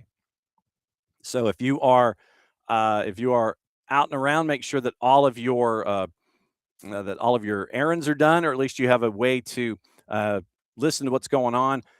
We've been discussing the money that has been frozen. The assets are frozen by Roman Abramovich by the British government. We have an update on that. Tom Morgan at the Telegraph. And Tom Morgan has the latest, and he says that a British diplomat with ties to one of Sir Keir Starmer's top advisors has been named as a trustee of the proposed charity Abramovich will use to distribute the £2.35 billion proceeds from the Chelsea sale. Martin Griffiths, who worked closely with Jonathan Powell, Tony Blair's former chief of staff, will sit on a board for the Abramovich-backed Global Fund. It is a decision, according to Morgan, that will test the government's refusal to allow the funds to be spent in places other than Ukraine. Powell is now the prime minister's most influential advisor on national security and foreign policy. In 2011, Powell and Griffiths founded peacemaking organization, and peacemaking in quotation marks, Intermediate. The organization focuses, quote, on the most difficult, complex, and dangerous conflicts where other organizations are unable to operate. Griffiths served as an undersecretary general at the UN from 21 to 24, is among 4 high-profile appointments to a charity that has applied for registration, while the 4-year row, Morgan's words, over the Chelsea cash continues between Abramovich and the British government. Application to the Charity Commission was filed over the weekend detailing Abramovich's plan to spend the proceeds on war victims anywhere, in quotation marks, rather than only in Ukraine, which has been at war with Russia since 2022. Government has yet to respond to the Telegraph for questions about commenting on whether it will give its permission for the charity to be set up. Foundation seeking registration in an application led by Mike Penrose, a former UNICEF UK chief exec, and the charity will have an official remit of, quote, being for the public benefit, saving of lives, and relief of suffering through the provision of humanitarian assistance to people in need anywhere in the world who are victims of conflict by the provision of grant financing or other suitable support to organizations able to provide relief, humanitarian assistance, post-conflict support, and or reconstruction, end quote. Remains to be seen whether the government, according to Morgan, will make any emergency moves to block the registration. And so those involved insist the details to be registered this week are aligned with Abramovich's legal position with the government throughout. Falling out with the government over the remit of the charity has resulted in an almost 4-year delay in releasing what would be, according to Morgan, an unprecedented donation by an individual to such causes. So keep an eye on that when it comes to the registration of this charity and then the funds as they were to be distributed. Let's see. Is it the Times? Where's the Times? Okay, here we go. I was trying to figure out where the Times was and where the other stuff is. All right. So according to the Times newspaper, Hearts could win the first title since 1960 at Celtic Park on the final day. Don't tell that to Jarrett Smith. Let's see. Also trying to see if there are any other sports that I might have missed and any other stories that I might have missed. I think we're in decent shape. One more newspaper, and then I'll check the main network over there, and we'll find out what's going on. We mentioned the retirement of Aaron Ramsey, the signing of Harry Maguire, signing the 1-year extension. Mircea Lucescu, the Romanian football coach and coaching legend and footballer, he passed away at the age of 80. And he passed away after appearing in the playoff semifinal between Turkey and Romania. And Bucharest University Emergency Hospital. And he was a part of the Romanian football national team for the European Championship in 1984. Lengthy coaching career. It was his second spell with the Romanian national team. Stepped down last Thursday after falling ill during training. And a lot of you may remember his time after his first tour, where he went to Shakhtar Donetsk and was there for the better part of a decade and led them to their successes both in Ukraine and in Europe. And always be revered, Serhii Palkin, who is the team president of Shakhtar Donetsk, posted a statement on their website thanking Mr. and that was his nickname. It was Mr. Lucescu. So thanking Mr. for everything that he had done for the program. So we lose a great statesman in Mircea Lucescu for European football at the age of 80. Let me check one more network, and then we'll be back at noon once again for and we'll be back for a Red Clay Wednesday at noon. Once again, visits to Carrollton and to Long County. And apparently Eddie Nketiah has suffered another injury setback after a 4-month layoff. Oliver Glasner cannot be pleased about that. And so light day once again, Europa League, Champions League today. Then it's Europa League, Champions League, or it's a Europa League and Conference League tomorrow. Friday, we're back at it with the championship and with the Premier League. But I think we are in decent shape when it comes to everything around. Once again, if you missed anything here, go ahead and subscribe to the Morning Espresso newsletter that Jason pieces together and has in your inbox every morning. Go to soccerdownhere.net. You can subscribe there, and you can find out anything and everything that is going on that Jason wants to start your day with. And building something real at the SDH Network, Morning Espresso is the foundation of it. It's daily, it's free, and soccerdownhere.net. And it's put together by folks that know the game. Get on the list. Start your morning right with SDH and the Morning Espresso. Go to soccerdownhere.net and subscribe. So go ahead, subscribe, and you get that in your inbox every morning. And it has started now where it is Monday through Friday. It's literally 7 days a week. As we get closer to the World Cup, Morning Espresso is in there on the weekends too. It is a newsletter that is must-have for reference to start your day, get you ready for SDH AM, all points in between, and recommending that you subscribe to it. Once again, go to soccerdownhere.net. You'll scroll down the page. You'll see the subscribe bar. Put your email in, and the newsletters are yours. So that's another go-round of SDH AM. Back in about 45 minutes.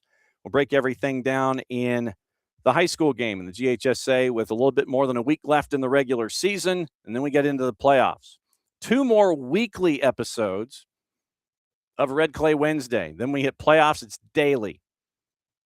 Coming up at noon, presented by our friends at Kaiser Permanente. Visits to Carrollton and Ludowici coming up in that hour, and we'd love to have you join us. Standings, brackets, it is schedules and coaches and interviews and thoughts and rankings, all the things coming up from a noon to 1 here on the network with the Red Clay Wednesday, Red Clay Soccer Report, brought to us by our friends at Kaiser Permanente. High school coverage coming up noon Eastern. As always, thanks to everybody for being a part of it all, and thanks to you for being a part of it too. Thanks to Costa Smyrniotis, the EVP of the Canadian Premier League, to come in and break down everything that they're trialing this year, and we'll see how it goes. For everybody here at SDH, thanks for dropping by. See you back here top of the hour for high school coverage. Since it's the end of the show, mucha platiel, play it safe. That means I get to do this. See you in a bit.